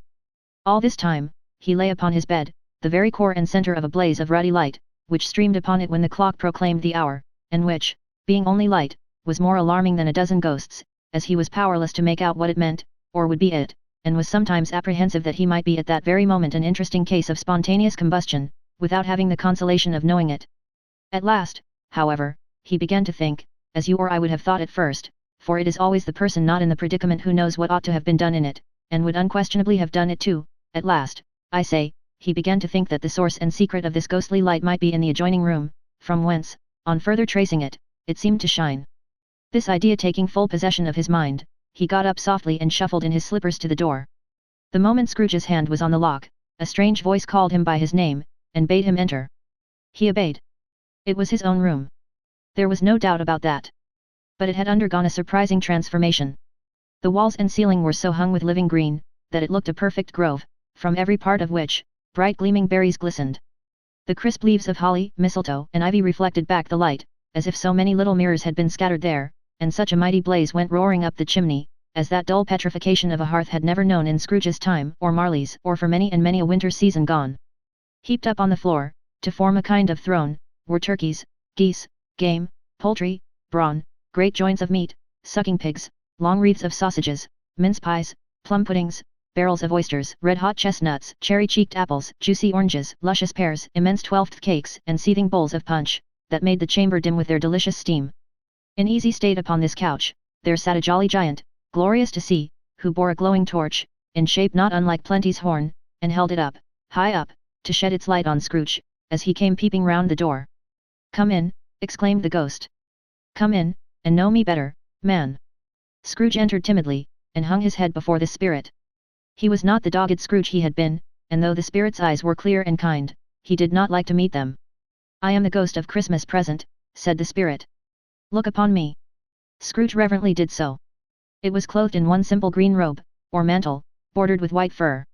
This garment hung so loosely on the figure, that its capacious breast was bare, as if disdaining to be warded or concealed by any artifice. Its feet, observable beneath the ample folds of the garment, were also bare, and on its head it wore no other covering than a holly wreath, set here and there with shining icicles. Its dark brown curls were long and free as its genial face, its sparkling eye, its open hand, its cheery voice, its unconstrained demeanor, and its joyful air. Girded round its middle was an antique scabbard, but no sword was in it, and the ancient sheath was eaten up with rust. "You have never seen the like of me before," exclaimed the spirit. "Never," Scrooge made answer to it. "Have never walked forth with the younger members of my family, meaning, for I am very young, my elder brothers born in these later years," pursued the phantom. "I don't think I have," said Scrooge. "I am afraid I have not." "Have you had many brothers, spirit?" "More than 1800, said the ghost. "A tremendous family to provide for," muttered Scrooge. The ghost of Christmas present rose. "Spirit," said Scrooge submissively, "conduct me where you will. I went forth last night on compulsion, and I learnt a lesson which is working now. Tonight, if you have aught to teach me, let me profit by it. Touch my robe." Scrooge did as he was told, and held it fast. Holly, mistletoe, red berries, ivy, turkeys, geese, game, poultry, brawn, meat, pigs, sausages, oysters, pies, puddings, fruit, and punch, all vanished instantly. So did the room, the fire, the ruddy glow, the hour of night, and they stood in the city streets on Christmas morning, where, for the weather was severe, the people made a rough but brisk and not unpleasant kind of music, in scraping the snow from the pavement in front of their dwellings, and from the tops of their houses, whence it was mad delight to the boys to see it come plumping down into the road below, and splitting into artificial little snowstorms. The house fronts looked black enough, and the windows blacker, contrasting with the smooth white sheet of snow upon the roofs, and with the dirtier snow upon the ground, which last deposit had been ploughed up in deep furrows by the heavy wheels of carts and wagons, furrows that crossed and recrossed each other hundreds of times where the great streets branched off, and made intricate channels, hard to trace in the thick yellow mud and icy water. The sky was gloomy, and the shortest streets were choked up with a dingy mist, half thawed, half frozen, whose heavier particles descended in a shower of sooty atoms, as if all the chimneys in Great Britain had, by one consent, caught fire and were blazing away to their dear hearts' content. There was nothing very cheerful in the climate or the town, and yet was there an air of cheerfulness abroad that the clearest summer air and brightest summer sun might have endeavoured to diffuse in vain. For, the people who were shovelling away on the housetops were jovial and full of glee, calling out to one another from the parapets, and now and then exchanging a facetious snowball, better-natured missile far than many a wordy jest, laughing heartily if it went right and not less heartily if it went wrong. The poulterers' shops were still half open, and the fruiterers were radiant in their glory. There were great, round, pot-bellied baskets of chestnuts, shaped like the waistcoats of jolly old gentlemen, lolling at the doors, and tumbling out into the street in their apoplectic opulence. There were ruddy, brown-faced, broad-girthed Spanish onions, shining in the fatness of their growth like Spanish friars, and winking from their shelves in wanton slyness at the girls as they went by, and glanced demurely at the hung-up mistletoe. There were pears and apples, clustered high in blooming pyramids, there were bunches of grapes, made, in the shopkeeper's benevolence to dangle from conspicuous hooks, that people's mouths might water gratis as they passed, there were piles of filberts, mossy and brown, recalling, in their fragrance, ancient walks among the woods, and pleasant shufflings ankle-deep through withered leaves, there were Norfolk biffins, squat and swarthy, setting off the yellow of the oranges and lemons, and, in the great compactness of their juicy persons, urgently entreating and beseeching to be carried home in paper bags and eaten after dinner. The very gold and silver fish, set forth among these choice fruits in a bowl, though members of a dull and stagnant-blooded race, appeared to know that there was something going on, and, to a fish, went gasping round and round their little world in slow and passionless excitement. The grocers. Oh, the grocers! Nearly closed, with perhaps 2 shutters down, or 1, but through those gaps such glimpses. It was not alone that the scales descending on the counter made a merry sound, or that the twine and roller parted company so briskly, or that the canisters were rattled up and down like juggling tricks, or even that the blended scents of tea and coffee were so grateful to the nose, or even that the raisins were so plentiful and rare, the almonds so extremely white, the sticks of cinnamon so long and straight, the other spices so delicious, the candied fruits so caked and spotted with molten sugar as to make the coldest lookers-on feel faint and subsequently bilious. Nor was it that the figs were moist and pulpy, or that the French plums blushed in modest tartness from their highly decorated boxes, or that everything was good to eat and in its Christmas dress, but the customers were all so hurried and so eager in the hopeful promise of the day, that they tumbled up against each other at the door, crashing their wicker baskets wildly, and left their purchases upon the counter, and came running back to fetch them, and committed hundreds of the like mistakes. In the best humor possible, while the grocer and his people were so frank and fresh that the polished hearts with which they fastened their aprons behind might have been their own, worn outside for general inspection, and for Christmas daws to peck at if they chose. But soon the steeples called good people all, to church and chapel, and away they came, flocking through the streets in their best clothes, and with their gayest faces. And at the same time there emerged from scores of by-streets, lanes, and nameless turnings, innumerable people, carrying their dinners to the bakers' shops. The sight of these poor revellers appeared to interest the spirit very much, for he stood with Scrooge beside him in a baker's doorway, and taking off the covers as their bearers passed, sprinkled incense on their dinners from his torch. And it was a very uncommon kind of torch, for once or twice when there were angry words between some dinner carriers who had jostled each other, he shed a few drops of water on them from it, and their good humour was restored directly. For they said, it was a shame to quarrel upon Christmas Day. And so it was. God love it, so it was. In time the bells ceased, and the bakers were shut up, and yet there was a genial shadowing forth of all these dinners and the progress of their cooking, in the thawed blotch of wet above each baker's oven, where the pavement smoked as if its stones were cooking too. Is there a peculiar flavour in what you sprinkle from your torch? Asked Scrooge. There is. My own. Would it apply to any kind of dinner on this day? Asked Scrooge. To any kindly given. To a poor one most. Why to a poor one most? Asked Scrooge. Because it needs it most. Spirit, said Scrooge, after a moment's thought, I wonder you, of all the beings in the many worlds about us, should desire to cramp these people's opportunities of innocent enjoyment. I, cried the spirit. You would deprive them of their means of dining every seventh day, often the only day on which they can be said to dine at all, said Scrooge. Wouldn't you? I, cried the spirit. You seek to close these places on the seventh day, said Scrooge. And it comes to the same thing. I seek, exclaimed the spirit. Forgive me if I am wrong. It has been done in your name, or at least in that of your family, said Scrooge. There are some upon this earth of yours, returned the spirit, who lay claim to know us, and who do their deeds of passion, pride, ill will, hatred, envy, bigotry, and selfishness in our name, who are as strange to us and all our kith and kin, as if they had never lived. Remember that, and charge their doings on themselves, not us. Scrooge promised that he would, and they went on, invisible, as they had been before, into the suburbs of the town. It was a remarkable quality of the ghost, which Scrooge had observed at the baker's, that notwithstanding his gigantic size, he could accommodate himself to any place with ease, and that he stood beneath a low roof quite as gracefully and like a supernatural creature, as it was possible he could have done in any lofty hall. And perhaps it was the pleasure the good spirit had in showing off this power of his, or else it was his own kind, generous, hearty nature, and his sympathy with all poor men, that led him straight to Scrooge's clerks, for there he went, and took Scrooge with him, holding to his robe, and on the threshold of the door the spirit smiled, and stopped to bless Bob Cratchit's dwelling with the sprinkling of his torch. Think of that! Bob had but 15 bob a week himself, he pocketed on Saturdays but 15 copies of his Christian name, and yet the ghost of Christmas present blessed his four-roomed house. Then up rose Mrs. Cratchit, Cratchit's wife, dressed out but poorly in a twice-turned gown, but brave in ribbons, which are cheap and make a goodly show for sixpence, and she laid the cloth, assisted by Belinda Cratchit, second of her daughters, also brave in ribbons, while Master Peter Cratchit plunged a fork into the saucepan of potatoes, and getting the corners of his monstrous shirt collar, Bob's private property, conferred upon his son and heir in honour of the day, into his mouth. Rejoiced to find himself so gallantly attired, and yearned to show his linen in the fashionable parks. And now two smaller Cratchits, boy and girl, came tearing in, screaming that outside the baker's they had smelt the goose, and known it for their own, and basking in luxurious thoughts of sage and onion, these young Cratchits danced about the table, and exalted Master Peter Cratchit to the skies, while he, not proud, although his collars nearly choked him, blew the fire, until the slow potatoes bubbling up, knocked loudly at the saucepan lid to be let out and peeled. What has ever got your precious father then? Said Mrs. Cratchit. And your brother, Tiny Tim? And Martha warned tea as late last Christmas Day by half an hour. Here's Martha, mother, said a girl, appearing as she spoke. Here's Martha, mother, cried the two young Cratchits. Hurrah!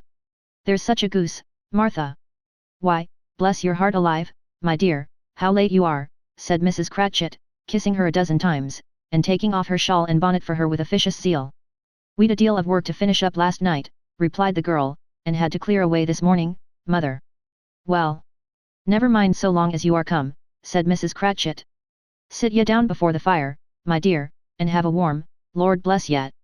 No, no. There's father coming, cried the two young Cratchits, who were everywhere at once. Hide, Martha, hide.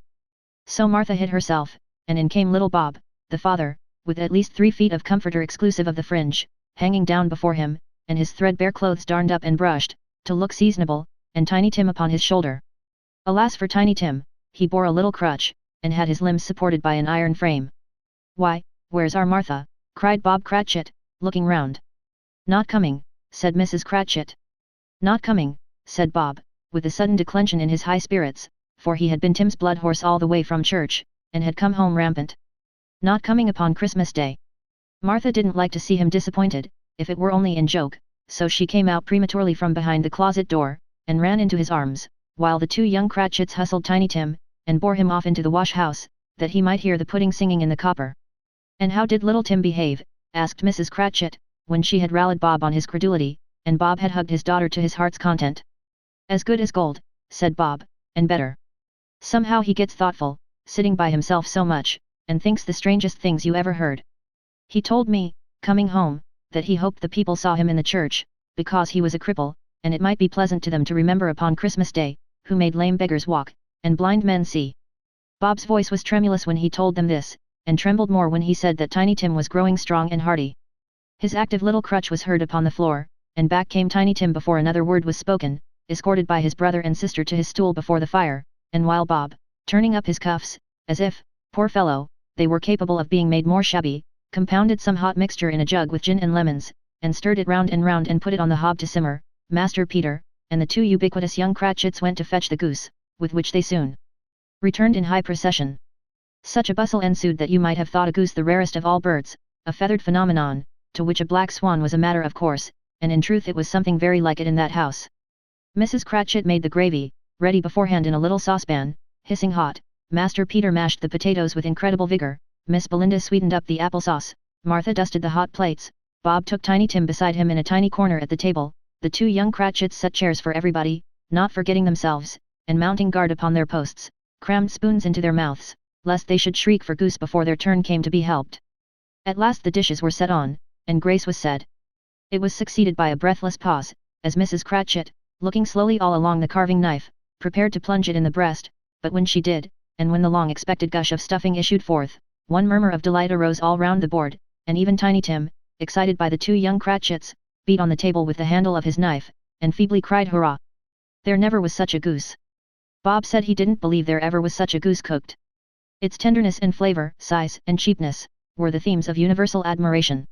Eked out by applesauce and mashed potatoes, it was a sufficient dinner for the whole family, indeed, as Mrs. Cratchit said with great delight, surveying one small atom of a bone upon the dish, they hadn't ate it all at last. Yet every one had had enough, and the youngest Cratchits in particular, were steeped in sage and onion to the eyebrows. But now, the plates being changed by Miss Belinda, Mrs. Cratchit left the room alone, too nervous to bear witnesses, to take the pudding up and bring it in. Suppose it should not be done enough. Suppose it should break in turning out. Suppose somebody should have got over the wall of the backyard, and stolen it, while they were merry with the goose, a supposition at which the 2 young Cratchits became livid. All sorts of horrors were supposed. Hello! A great deal of steam. The pudding was out of the copper. A smell like a washing day. That was the cloth. A smell like an eating house and a pastry cook's next door to each other, with the laundresses next door to that. That was the pudding.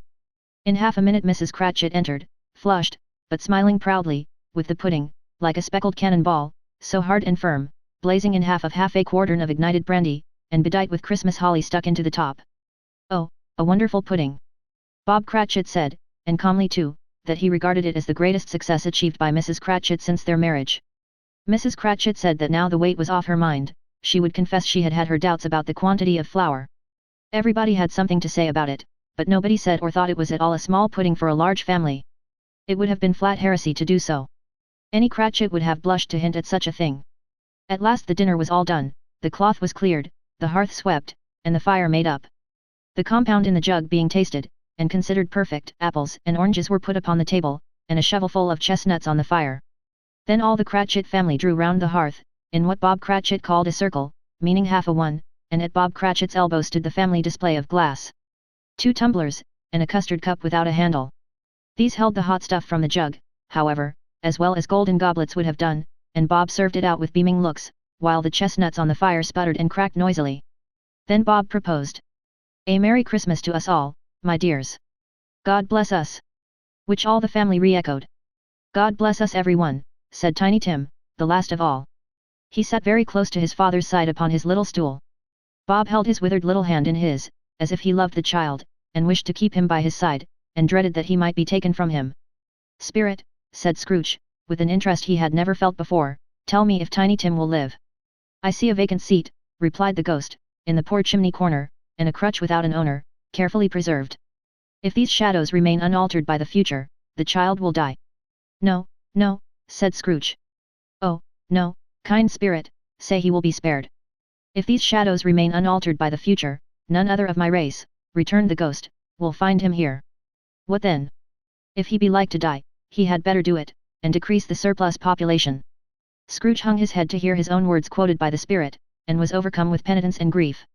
Man, said the ghost, if man you be in heart, not adamant, forbear that wicked cant until you have discovered what the surplus is, and where it is.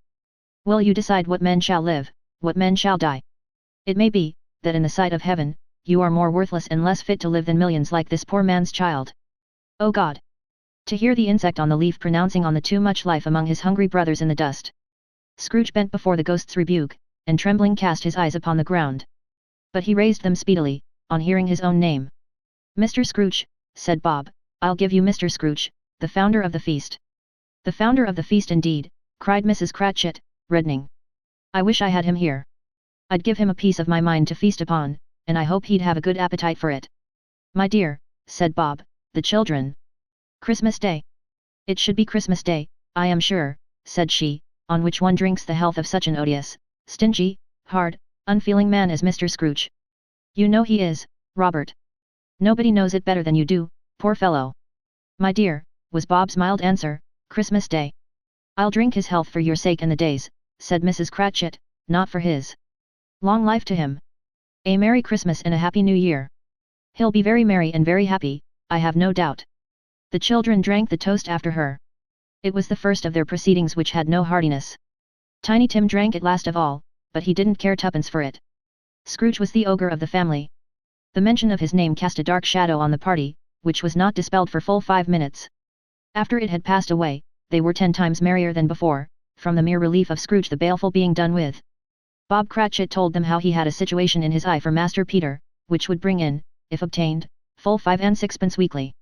The 2 young Cratchits laughed tremendously at the idea of Peter's being a man of business, and Peter himself looked thoughtfully at the fire from between his collars, as if he were deliberating what particular investments he should favor when he came into the receipt of that bewildering income.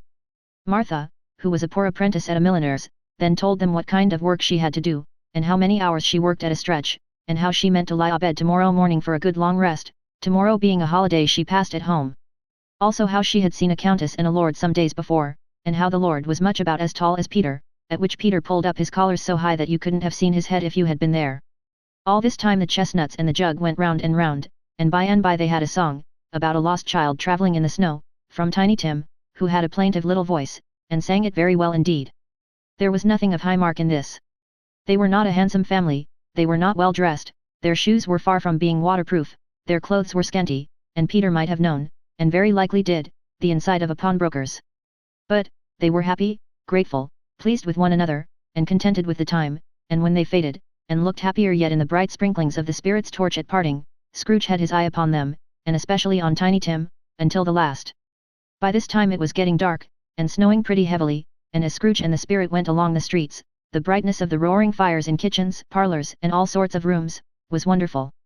Here, the flickering of the blaze showed preparations for a cozy dinner, with hot plates baking through and through before the fire, and deep red curtains, ready to be drawn to shut out cold and darkness. There all the children of the house were running out into the snow to meet their married sisters, brothers, cousins, uncles, aunts, and be the first to greet them. Here, again, were shadows on the window blind of guests assembling, and there a group of handsome girls, all hooded and fur-booted, and all chattering at once, tripped lightly off to some near neighbor's house, where, woe upon the single man who saw them enter, artful witches, well they knew it, in a glow. But, if you had judged from the numbers of people on their way to friendly gatherings, you might have thought that no one was at home to give them welcome when they got there, instead of every house expecting company, and piling up its fires half chimney high. Blessings on it, how the ghost exulted! How it bared its breadth of breast, and opened its capacious palm, and floated on, outpouring, with a generous hand, its bright and harmless mirth on everything within its reach. The very lamplighter, who ran on before, dotting the dusky street with specks of light, and who was dressed to spend the evening somewhere, laughed out loudly as the spirit passed, though little kenned the lamplighter that he had any company but Christmas. And now, without a word of warning from the ghost, they stood upon a bleak and desert moor, where monstrous masses of rude stone were cast about, as though it were the burial place of giants, and water spread itself wheresoever it listed, or would have done so, but for the frost that held it prisoner, and nothing grew but moss and furze, and coarse rank grass. Down in the west the setting sun had left a streak of fiery red, which glared upon the desolation for an instant, like a sullen eye, and frowning lower, lower, lower yet, was lost in the thick gloom of darkest night. "What place is this?" asked Scrooge. "A place where miners live, who labor in the bowels of the earth," returned the spirit. "But they know me. See." A light shone from the window of a hut, and swiftly they advanced towards it. Passing through the wall of mud and stone, they found a cheerful company assembled round a glowing fire. An old man and woman, with their children and their children's children, and another generation beyond that, all decked out gaily in their holiday attire. The old man, in a voice that seldom rose above the howling of the wind upon the barren waste, was singing them a Christmas song. It had been a very old song when he was a boy, and from time to time they all joined in the chorus. So surely as they raised their voices, the old man got quite blithe and loud, and so surely as they stopped, his vigor sank again.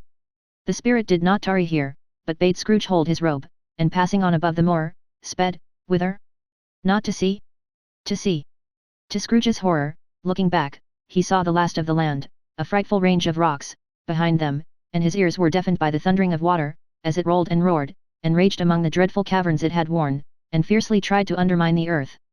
Built upon a dismal reef of sunken rocks, some league or so from shore, on which the waters chafed and dashed, the wild year through, there stood a solitary lighthouse. Great heaps of seaweed clung to its base, and storm birds, born of the wind one might suppose, as seaweed of the water, rose and fell about it, like the waves they schemed. But even here, 2 men who watched the light had made a fire, that through the loophole in the thick stone wall shed out a ray of brightness on the awful sea. Joining their horny hands over the rough table at which they sat, they wished each other Merry Christmas in their kin of grog, and one of them, the elder, too, with his face all damaged and scarred with hard weather, as the figurehead of an old ship might be, struck up a sturdy song that was like a gale in itself. Again the ghost sped on, above the black and heaving sea, on, until, being far away, as he told Scrooge, from any shore, they lighted on a ship.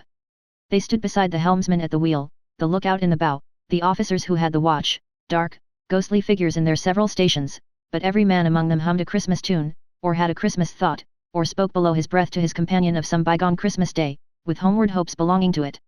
And every man on board, waking or sleeping, good or bad, had had a kinder word for another on that day than on any day in the year, and had shared to some extent in its festivities, and had remembered those he cared for at a distance, and had known that they delighted to remember him. It was a great surprise to Scrooge, while listening to the moaning of the wind, and thinking what a solemn thing it was to move on through the lonely darkness over an unknown abyss, whose depths were secrets as profound as death. It was a great surprise to Scrooge, while thus engaged, to hear a hearty laugh. It was a much greater surprise to Scrooge to recognize it as his own nephew's and to find himself in a bright, dry, gleaming room, with the spirit standing smiling by his side, and looking at that same nephew with approving affability. "Ha, ha," laughed Scrooge's nephew. "Ha, ha, ha. If you should happen, by any unlikely chance, to know a man more blessed in a laugh than Scrooge's nephew, all I can say is, I should like to know him too. Introduce him to me, and I'll cultivate his acquaintance. It is a fair, even-handed, noble adjustment of things, that while there is infection in disease and sorrow, there is nothing in the world so irresistibly contagious as laughter and good humor." When Scrooge's nephew laughed in this way, holding his sides, rolling his head, and twisting his face into the most extravagant contortions, Scrooge's niece, by marriage, laughed as heartily as he. And their assembled friends being not a bit behindhand, roared out lustily. "Ha, ha! Ha, ha, ha, ha! He said that Christmas was a humbug, as I live," cried Scrooge's nephew. "He believed it too." "More shame for him, Fred," said Scrooge's niece, indignantly. "Bless those women, they never do anything by halves. They are always in earnest." She was very pretty, exceedingly pretty. With a dimpled, surprised-looking, capital face, a ripe little mouth, that seemed made to be kissed, as no doubt it was, all kinds of good little dots about her chin, that melted into one another when she laughed, and the sunniest pair of eyes you ever saw in any little creature's head. Altogether she was what you would have called provoking, you know, but satisfactory, too. "Oh, perfectly satisfactory. He's a comical old fellow," said Scrooge's nephew, "that's the truth, and not so pleasant as he might be. However, his offences carry their own punishment, and I have nothing to say against him. I'm sure he is very rich, Fred, hinted Scrooge's niece. At least you always tell me so. What of that, my dear, said Scrooge's nephew. His wealth is of no use to him. He don't do any good with it. He don't make himself comfortable with it. He hasn't the satisfaction of thinking, ha, that he is ever going to benefit us with it. I have no patience with him, observed Scrooge's niece. Scrooge's niece's sisters, and all the other ladies, expressed the same opinion. Oh, I have, said Scrooge's nephew. I am sorry for him, I couldn't be angry with him if I tried. Who suffers by his ill whims? Himself, always. Here, he takes it into his head to dislike us, and he won't come and dine with us. What's the consequence? He don't lose much of a dinner. Indeed, I think he loses a very good dinner, interrupted Scrooge's niece. Everybody else said the same, and they must be allowed to have been competent judges, because they had just had dinner, and, with the dessert upon the table, were clustered round the fire, by lamplight. Well, I'm very glad to hear it, said Scrooge's nephew, because I haven't great faith in these young housekeepers. What do you say, Topper? Topper had clearly got his eye upon one of Scrooge's niece's sisters, for he answered that a bachelor was a wretched outcast, who had no right to express an opinion on the subject. Whereat Scrooge's niece's sister, the plump one with the lace tucker, not the one with the roses, blushed. Do go on, Fred, said Scrooge's niece, clapping her hands. He never finishes what he begins to say. He is such a ridiculous fellow. Scrooge's nephew revelled in another laugh, and as it was impossible to keep the infection off, though the plump sister tried hard to do it with aromatic vinegar, his example was unanimously followed. I was only going to say, said Scrooge's nephew, that the consequence of his taking a dislike to us, and not making merry with us, is, as I think, that he loses some pleasant moments, which could do him no harm. I am sure he loses pleasanter companions than he can find in his own thoughts, either in his mouldy old office, or his dusty chambers. I mean to give him the same chance every year, whether he likes it or not, for I pity him. He may rail at Christmas till he dies, but he can't help thinking better of it. I defy him, if he finds me going there, in good temper, year after year, and saying Uncle Scrooge, how are you? If it only puts him in the vein to leave his poor clerk £50, that's something, and I think I shook him yesterday. It was their turn to laugh now at the notion of his shaking Scrooge. But being thoroughly good-natured, and not much caring what they laughed at, so that they laughed at any rate, he encouraged them in their merriment, and passed the bottle joyously. After tea, they had some music. For they were a musical family, and knew what they were about, when they sung a glee or catch, I can assure you, especially Topper, who could growl away in the bass like a good one, and never swell the large veins in his forehead, or get red in the face over it. Scrooge's niece played well upon the harp, and played among other tunes a simple little air, a mere nothing, you might learn to whistle it in 2 minutes, which had been familiar to the child who fetched Scrooge from the boarding school, as he had been reminded by the ghost of Christmas past. When this strain of music sounded, all the things that ghost had shown him, came upon his mind, he softened more and more, and thought that if he could have listened to it often, years ago, he might have cultivated the kindnesses of life for his own happiness with his own hands, without resorting to the sexton's spade that buried Jacob Marley. But they didn't devote the whole evening to music. After a while they played at forfeits, for it is good to be children sometimes, and never better than at Christmas, when its mighty founder was a child himself. Stop! There was first a game at blind man's buff. Of course there was. And I no more believe Topper was really blind than I believe he had eyes in his boots. My opinion is, that it was a done thing between him and Scrooge's nephew, and that the ghost of Christmas present knew it. The way he went after that plump sister in the lace tucker, was an outrage on the credulity of human nature. Knocking down the fire irons, tumbling over the chairs, bumping against the piano, smothering himself among the curtains, wherever she went, there went he. He always knew where the plump sister was. He wouldn't catch anybody else. If you had fallen up against him, as some of them did, on purpose, he would have made a feint of endeavouring to seize you, which would have been an affront to your understanding, and would instantly have sidled off in the direction of the plump sister. She often cried out that it wasn't fair, and it really was not. But when at last, he caught her, when, in spite of all her silken rustlings, and her rapid flutterings past him, he got her into a corner whence there was no escape, then his conduct was the most execrable. For his pretending not to know her, his pretending that it was necessary to touch her head dress, and further to assure himself of her identity by pressing a certain ring upon her finger, and a certain chain about her neck, was vile, monstrous. No doubt she told him her opinion of it, when, another blind man being in office, they were so very confidential together, behind the curtains. Scrooge's niece was not one of the blind man's buff party, but was made comfortable with a large chair and a footstool, in a snug corner, where the ghost and Scrooge were close behind her. But she joined in the forfeits, and loved her love to admiration with all the letters of the alphabet. Likewise at the game of how, when, and where, she was very great, and to the secret joy of Scrooge's nephew, beat her sisters hollow, though they were sharp girls too, as Topper could have told you. There might have been 20 people there, young and old, but they all played, and so did Scrooge, for wholly forgetting in the interest he had in what was going on, that his voice made no sound in their ears. He sometimes came out with his guess quite loud, and very often guessed quite right, too, for the sharpest needle, best Whitechapel, warranted not to cut in the eye, was not sharper than Scrooge, blunt as he took it in his head to be. The ghost was greatly pleased to find him in this mood, and looked upon him with such favour, that he begged like a boy to be allowed to stay until the guests departed. But this the spirit said could not be done. "Here is a new game," said Scrooge. "1/2 hour, spirit, only one." It was a game called Yes and No, where Scrooge's nephew had to think of something, and the rest must find out what, he only answering to their questions yes or no, as the case was. The brisk fire of questioning to which he was exposed, elicited from him that he was thinking of an animal, a live animal, rather a disagreeable animal, a savage animal, an animal that growled and grunted sometimes, and talked sometimes, and lived in London, and walked about the streets, and wasn't made a show of, and wasn't led by anybody, and didn't live in a menagerie, and was never killed in a market, and was not a horse, or an ass, or a cow, or a bull, or a tiger, or a dog, or a pig, or a cat, or a bear. At every fresh question that was put to him, this nephew burst into a fresh roar of laughter, and was so inexpressibly tickled, that he was obliged to get up off the sofa and stamp. At last the plump sister, falling into a similar state, cried out, "I have found it out. I know what it is, Fred. I know what it is." "What is it?" cried Fred.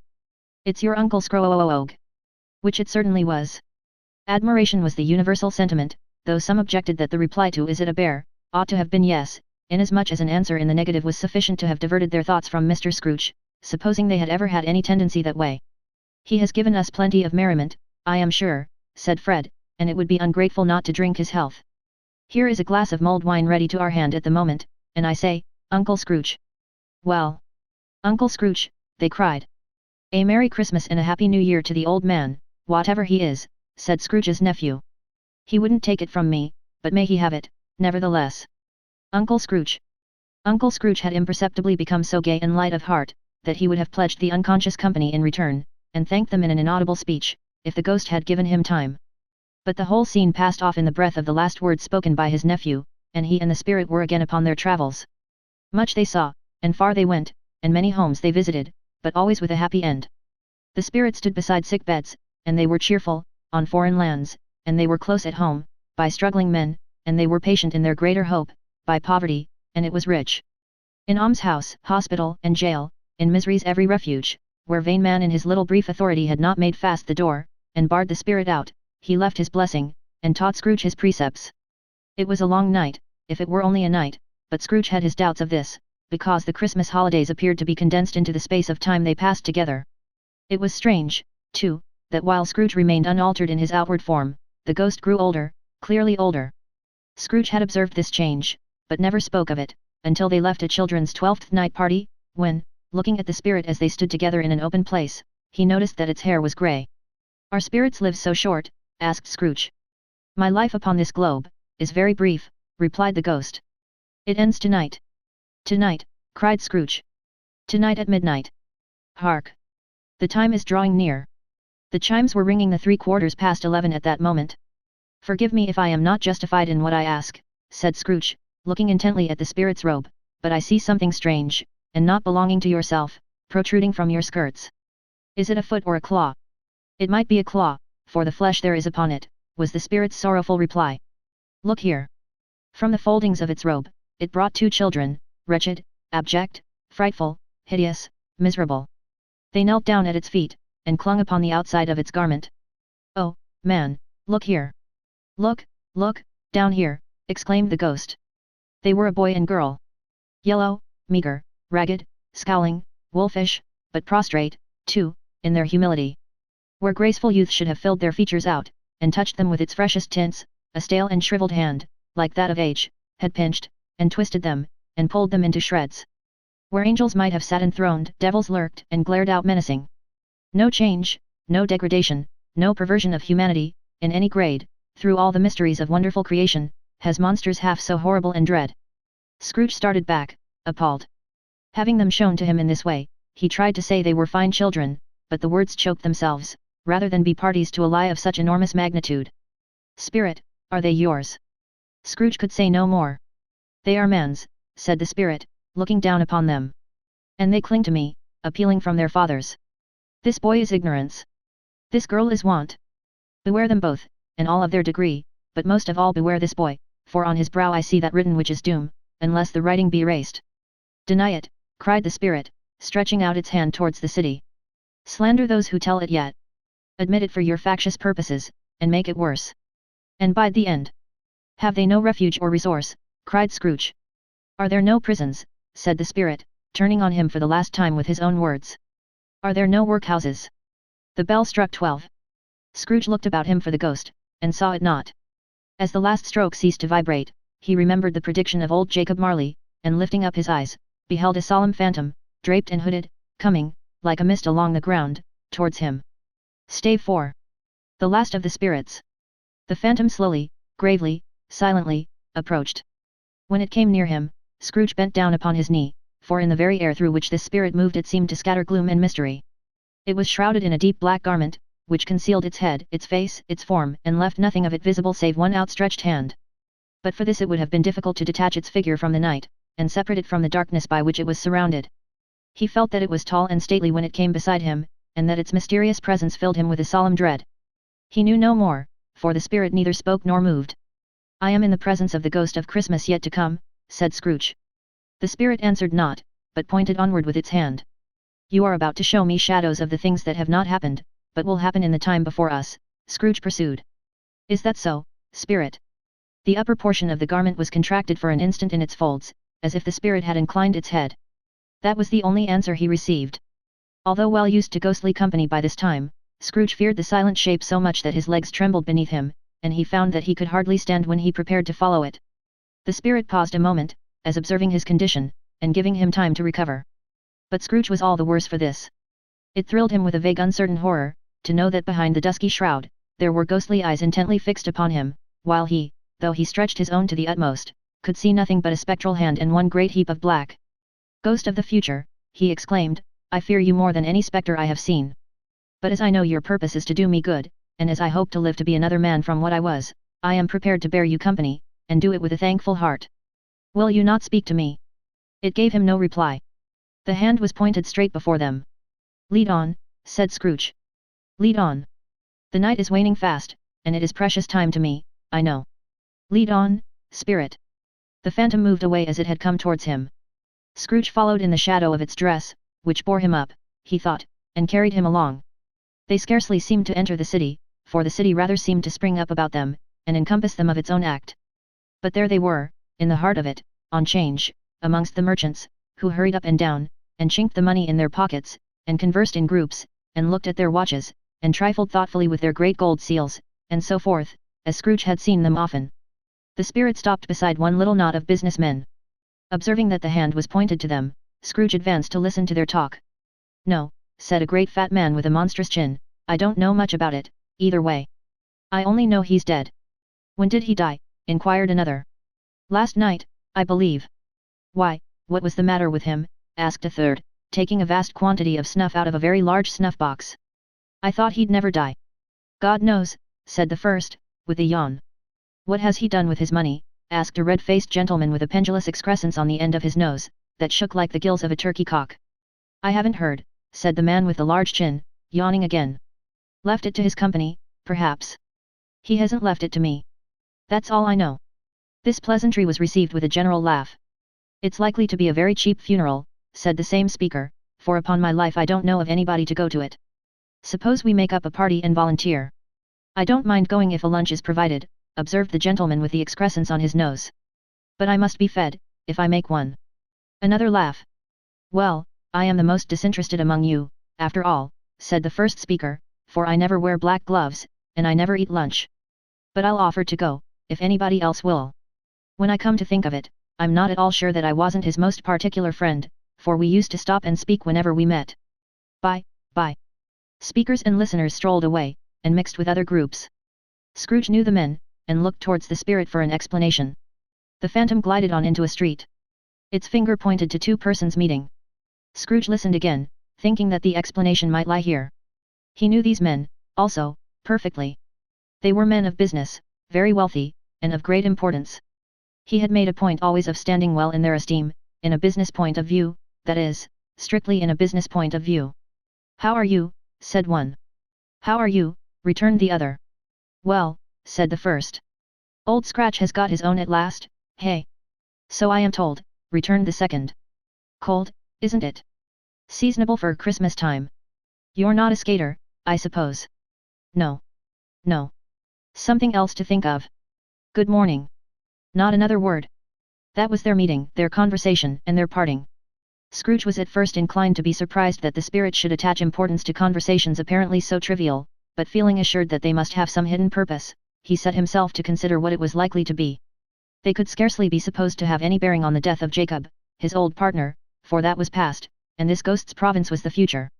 Nor could he think of any one immediately connected with himself, to whom he could apply them.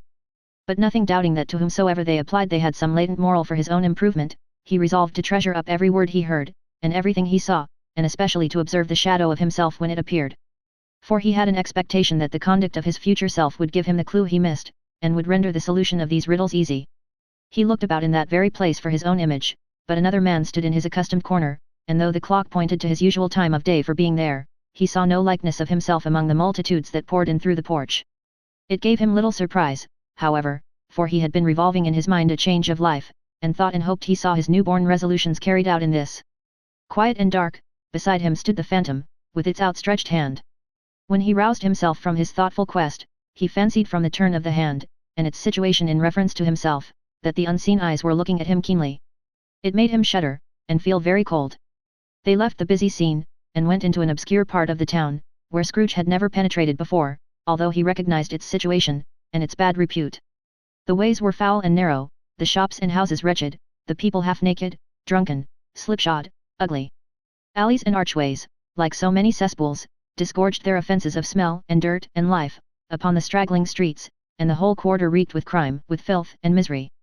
Far in this den of infamous resort, there was a low-browed, beetling shop, below a penthouse roof, where iron, old rags, bottles, bones, and greasy offal, were bought. Upon the floor within, were piled up heaps of rusty keys, nails, chains, hinges, files, scales, weights, and refuse iron of all kinds. Secrets that few would like to scrutinize were bred and hidden in mountains of unseemly rags, masses of corrupted fat, and sepulchres of bones.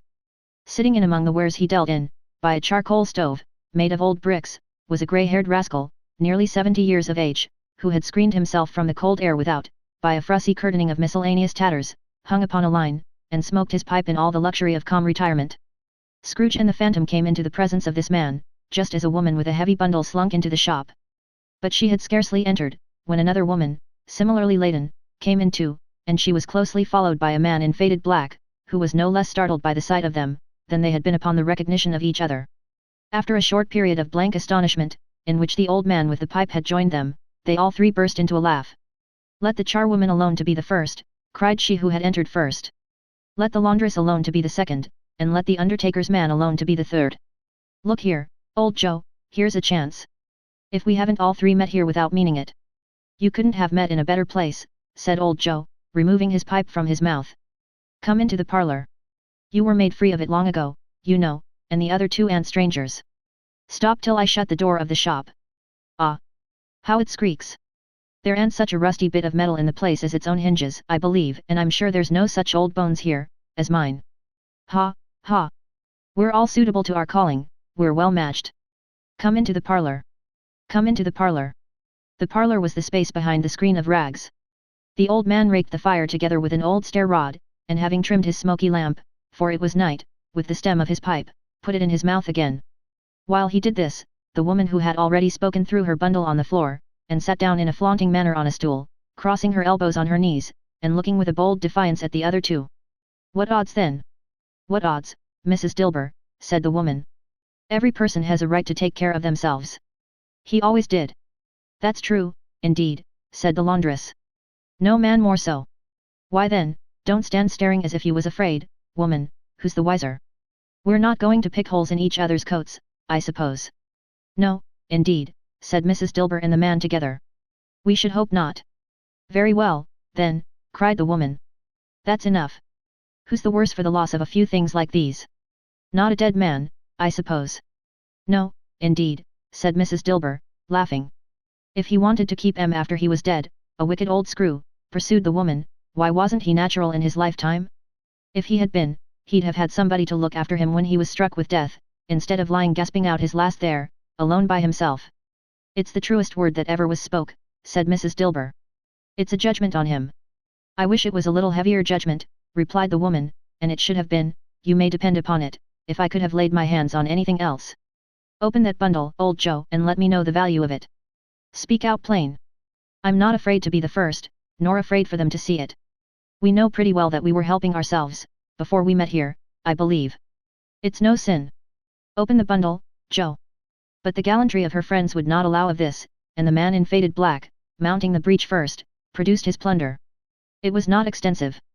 A seal or two, a pencil case, a pair of sleeve buttons, and a brooch of no great value, were all. They were severally examined and appraised by old Joe, who chalked the sums he was disposed to give for each, upon the wall, and added them up into a total when he found there was nothing more to come.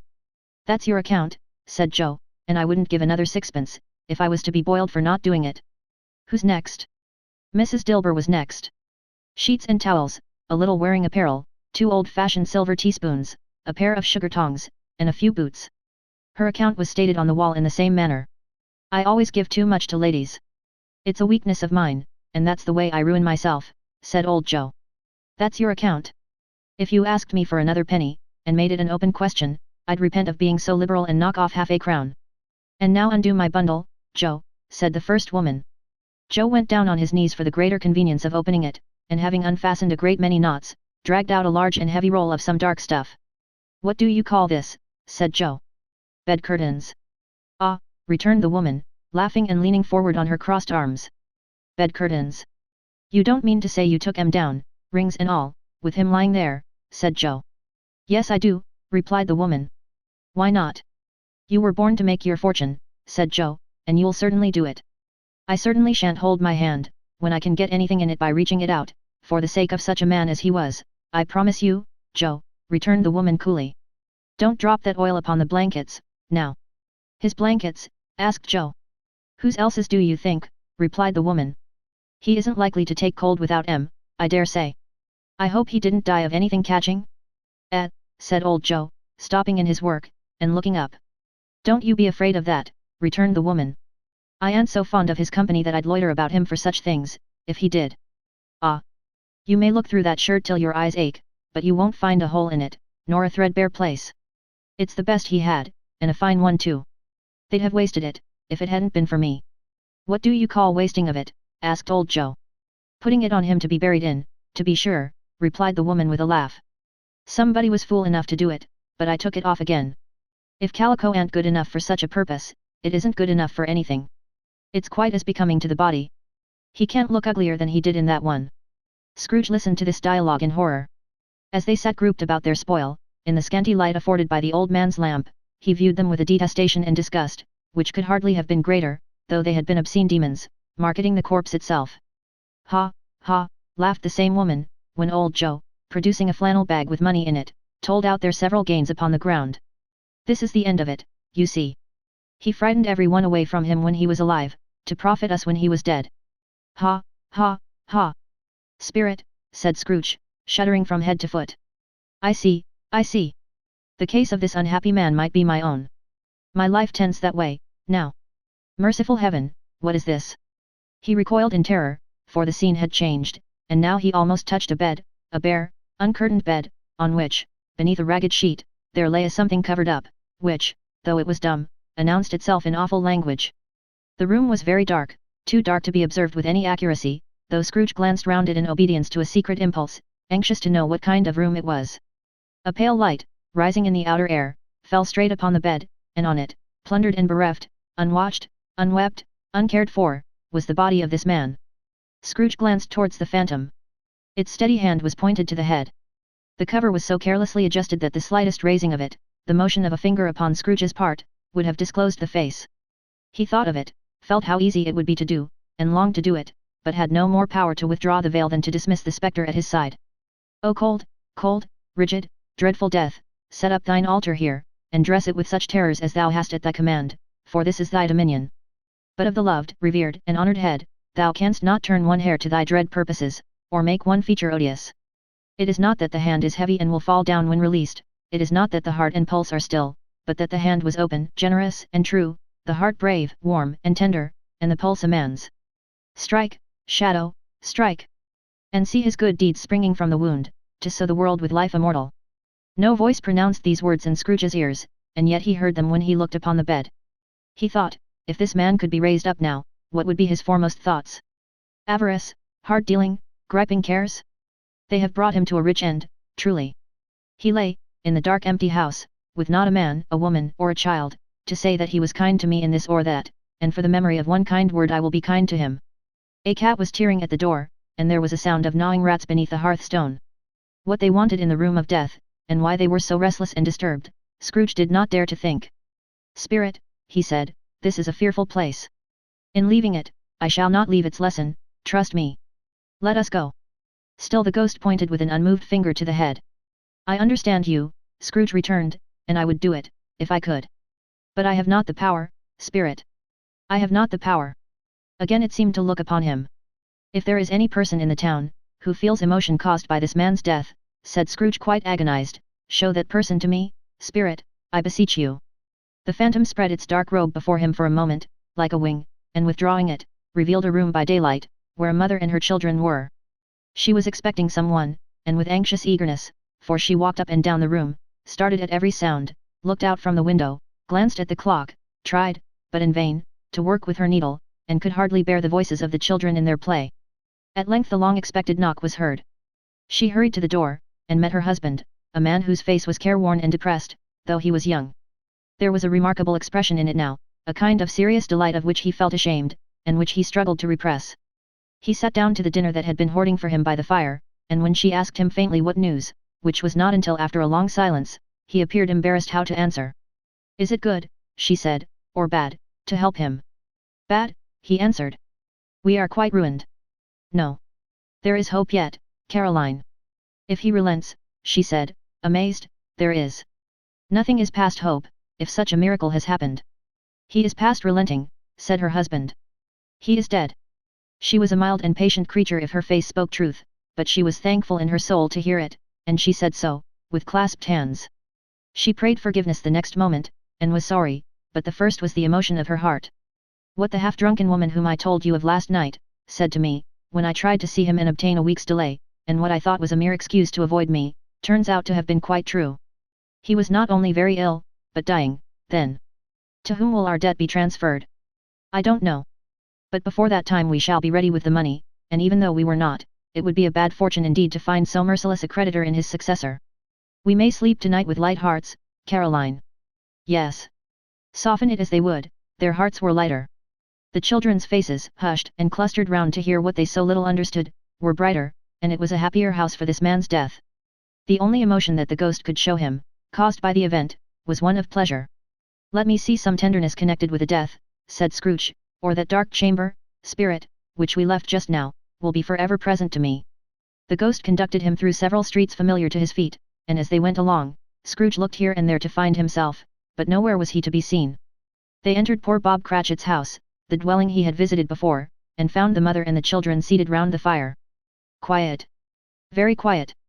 The noisy little Cratchits were as still as statues in one corner, and sat looking up at Peter, who had a book before him. The mother and her daughters were engaged in sewing. But surely they were very quiet. And he took a child, and set him in the midst of them. Where had Scrooge heard those words? He had not dreamed them. The boy must have read them out, as he and the spirit crossed the threshold. Why did he not go on? The mother laid her work upon the table, and put her hand up to her face. The color hurts my eyes, she said. The color? Ah, poor Tiny Tim. They're better now again, said Cratchit's wife. It makes them weak by candlelight, and I wouldn't show weak eyes to your father when he comes home, for the world. It must be near his time. Past it rather, Peter answered, shutting up his book. But I think he has walked a little slower than he used, these few last evenings, mother. They were very quiet again. At last she said, and in a steady, cheerful voice, that only faltered once. I have known him walk with Tiny Tim upon his shoulder, very fast indeed. And so have I, cried Peter. Often. And so have I, exclaimed another. So had all. But he was very light to carry, she resumed, intent upon her work, and his father loved him so, that it was no trouble, no trouble. And there is your father at the door. She hurried out to meet him, and little Bob in his comforter, he had need of it, poor fellow, came in. His tea was ready for him on the hob, and they all tried who should help him to it most. Then the two young Cratchits got upon his knees and laid, each child a little cheek, against his face, as if they said, "Don't mind it, father. Don't be grieved." Bob was very cheerful with them, and spoke pleasantly to all the family. He looked at the work upon the table, and praised the industry and speed of Mrs. Cratchit and the girls. They would be done long before Sunday, he said. Sunday? You went today, then, Robert, said his wife. Yes, my dear, returned Bob. I wish you could have gone. It would have done you good to see how green a place it is. But you'll see it often. I promised him that I would walk there on a Sunday. My little child, cried Bob. My little child. He broke down all at once. He couldn't help it. If he could have helped it, he and his child would have been farther apart perhaps than they were. He left the room, and went upstairs into the room above, which was lighted cheerfully, and hung with Christmas. There was a chair set close beside the child, and there were signs of someone having been there, lately. Poor Bob sat down in it, and when he had thought a little and composed himself, he kissed the little face. He was reconciled to what had happened, and went down again quite happy. They drew about the fire, and talked, the girls and mother working still. Bob told them of the extraordinary kindness of Mr. Scrooge's nephew, whom he had scarcely seen but once, and who, meeting him in the street that day, and seeing that he looked a little, just a little down you know, said Bob, inquired what had happened to distress him. On which, said Bob, for he is the pleasantest spoken gentleman you ever heard, I told him. I am heartily sorry for it, Mr. Cratchit, he said, and heartily sorry for your good wife. By the by, how he ever knew that, I don't know. Knew what, my dear? Why, that you were a good wife, replied Bob. Everybody knows that, said Peter. Very well observed, my boy, cried Bob. I hope they do. Heartily sorry, he said, for your good wife. If I can be of service to you in any way, he said, giving me his card, that's where I live. Pray come to me. Now, it wasn't, cried Bob, for the sake of anything he might be able to do for us, so much as for his kind way, that this was quite delightful. It really seemed as if he had known our Tiny Tim, and felt with us. I'm sure he's a good soul, said Mrs. Cratchit. You would be sure of it, my dear, returned Bob, if you saw and spoke to him. I shouldn't be at all surprised, mark what I say, if he got Peter a better situation. Only hear that, Peter, said Mrs. Cratchit. And then, cried one of the girls, Peter will be keeping company with someone, and setting up for himself. Get along with you, retorted Peter, grinning. It's just as likely as not, said Bob, one of these days, though there's plenty of time for that, my dear. But however and whenever we part from one another, I am sure we shall none of us forget poor Tiny Tim, shall we, or this first parting that there was among us. Never, father, cried they all. And I know, said Bob, I know, my dears, that when we recollect how patient and how mild he was, although he was a little child, we shall not quarrel easily among ourselves, and forget poor Tiny Tim in doing it. No, never, father, they all cried again. I am very happy, said little Bob, I am very happy. Mrs. Cratchit kissed him, his daughters kissed him, the two young Cratchits kissed him, and Peter and himself shook hands. Spirit of Tiny Tim, thy childish essence was from God. Spectre, said Scrooge, something informs me that our parting moment is at hand. I know it, but I know not how. Tell me what man that was whom we saw lying dead. The ghost of Christmas yet to come conveyed him, as before, though at a different time, he thought, indeed, there seemed no order in these latter visions, save that they were in the future, into the resorts of business men, but showed him not himself. Indeed, the spirit did not stay for anything, but went straight on, as to the end just now desired, until besought by Scrooge to tarry for a moment.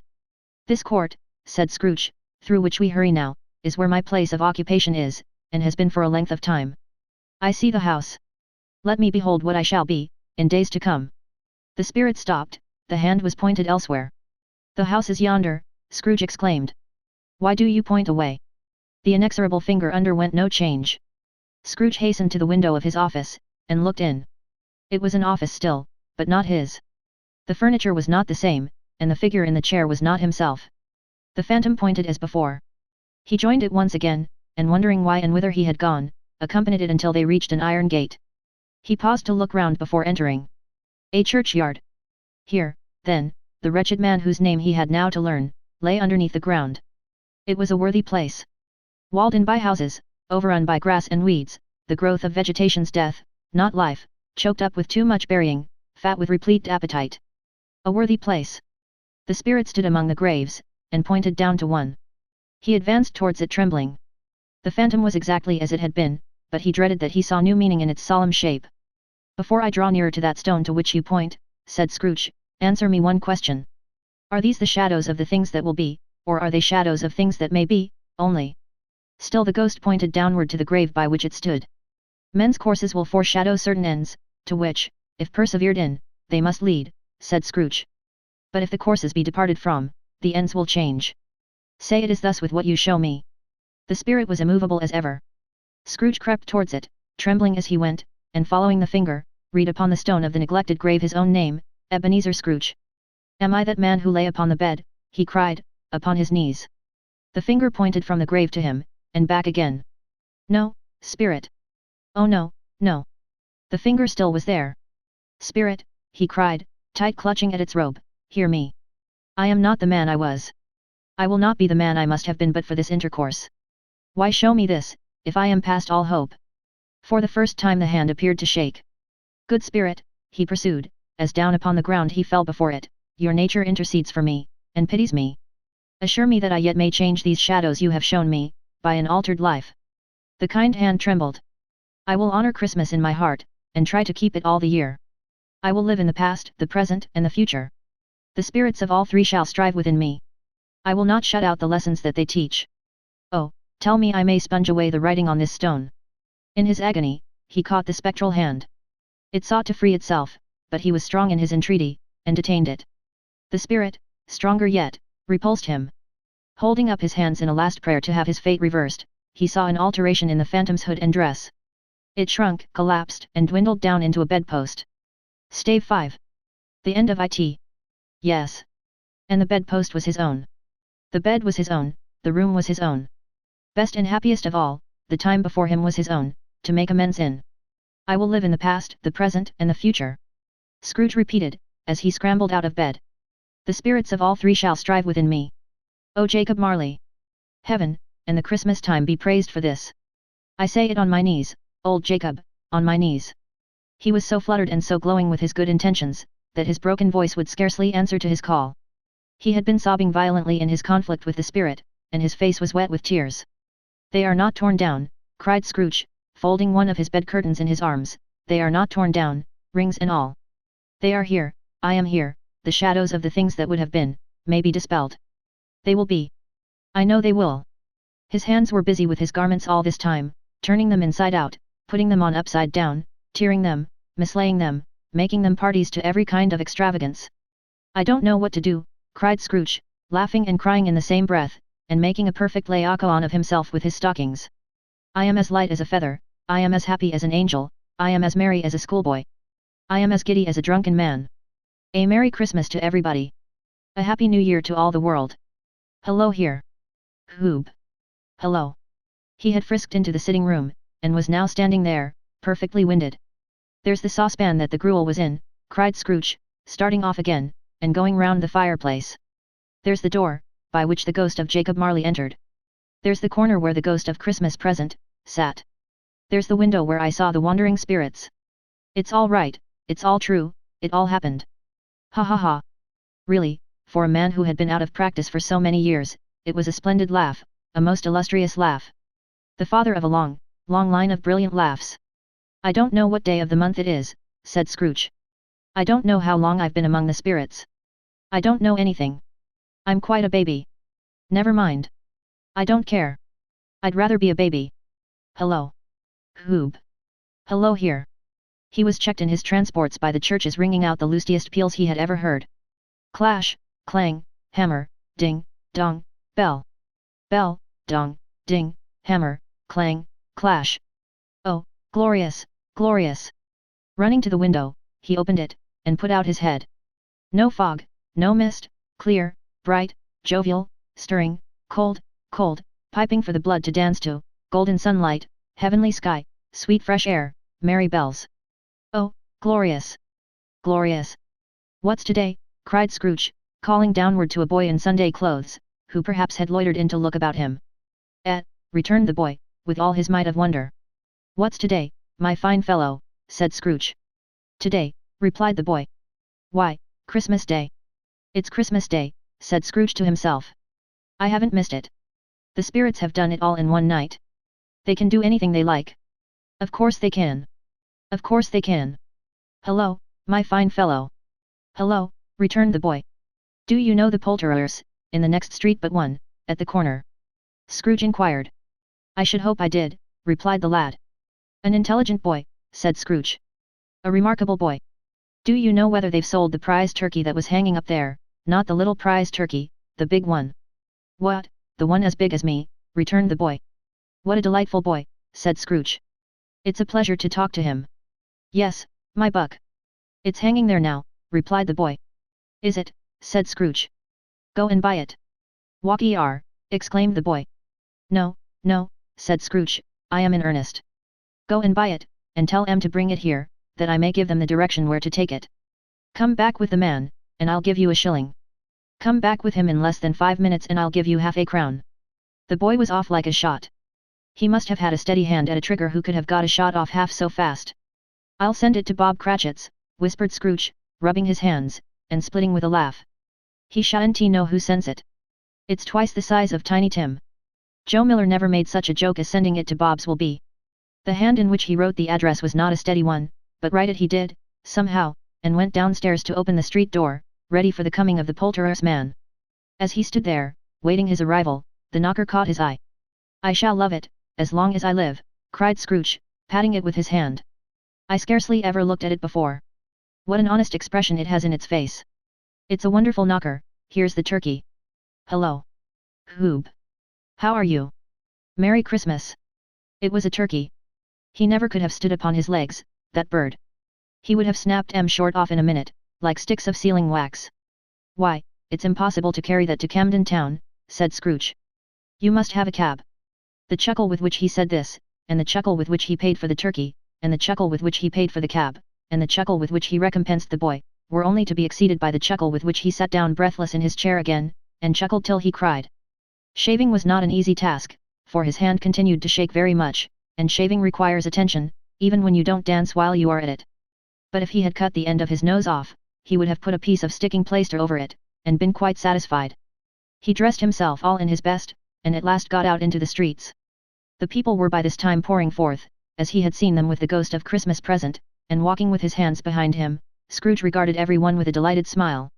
He looked so irresistibly pleasant, in a word, that 3 or 4 good-humoured fellows said, Good morning, sir. A Merry Christmas to you. And Scrooge said often afterwards, that of all the blithe sounds he had ever heard, those were the blithest in his ears. He had not gone far, when coming on towards him he beheld the portly gentleman, who had walked into his counting-house the day before, and said, Scrooge and Marley's, I believe. It sent a pang across his heart to think how this old gentleman would look upon him when they met, but he knew what path lay straight before him, and he took it. My dear sir, said Scrooge, quickening his pace, and taking the old gentleman by both his hands. How do you do? I hope you succeeded yesterday. It was very kind of you. A Merry Christmas to you, sir. Mr. Scrooge. Yes, said Scrooge. That is my name, and I fear it may not be pleasant to you. Allow me to ask your pardon. And will you have the goodness, here Scrooge whispered in his ear. Lord bless me, cried the gentleman, as if his breath were taken away. My dear Mr. Scrooge, are you serious? If you please, said Scrooge. Not a farthing less. A great many back payments are included in it, I assure you. Will you do me that favour? My dear sir, said the other, shaking hands with him.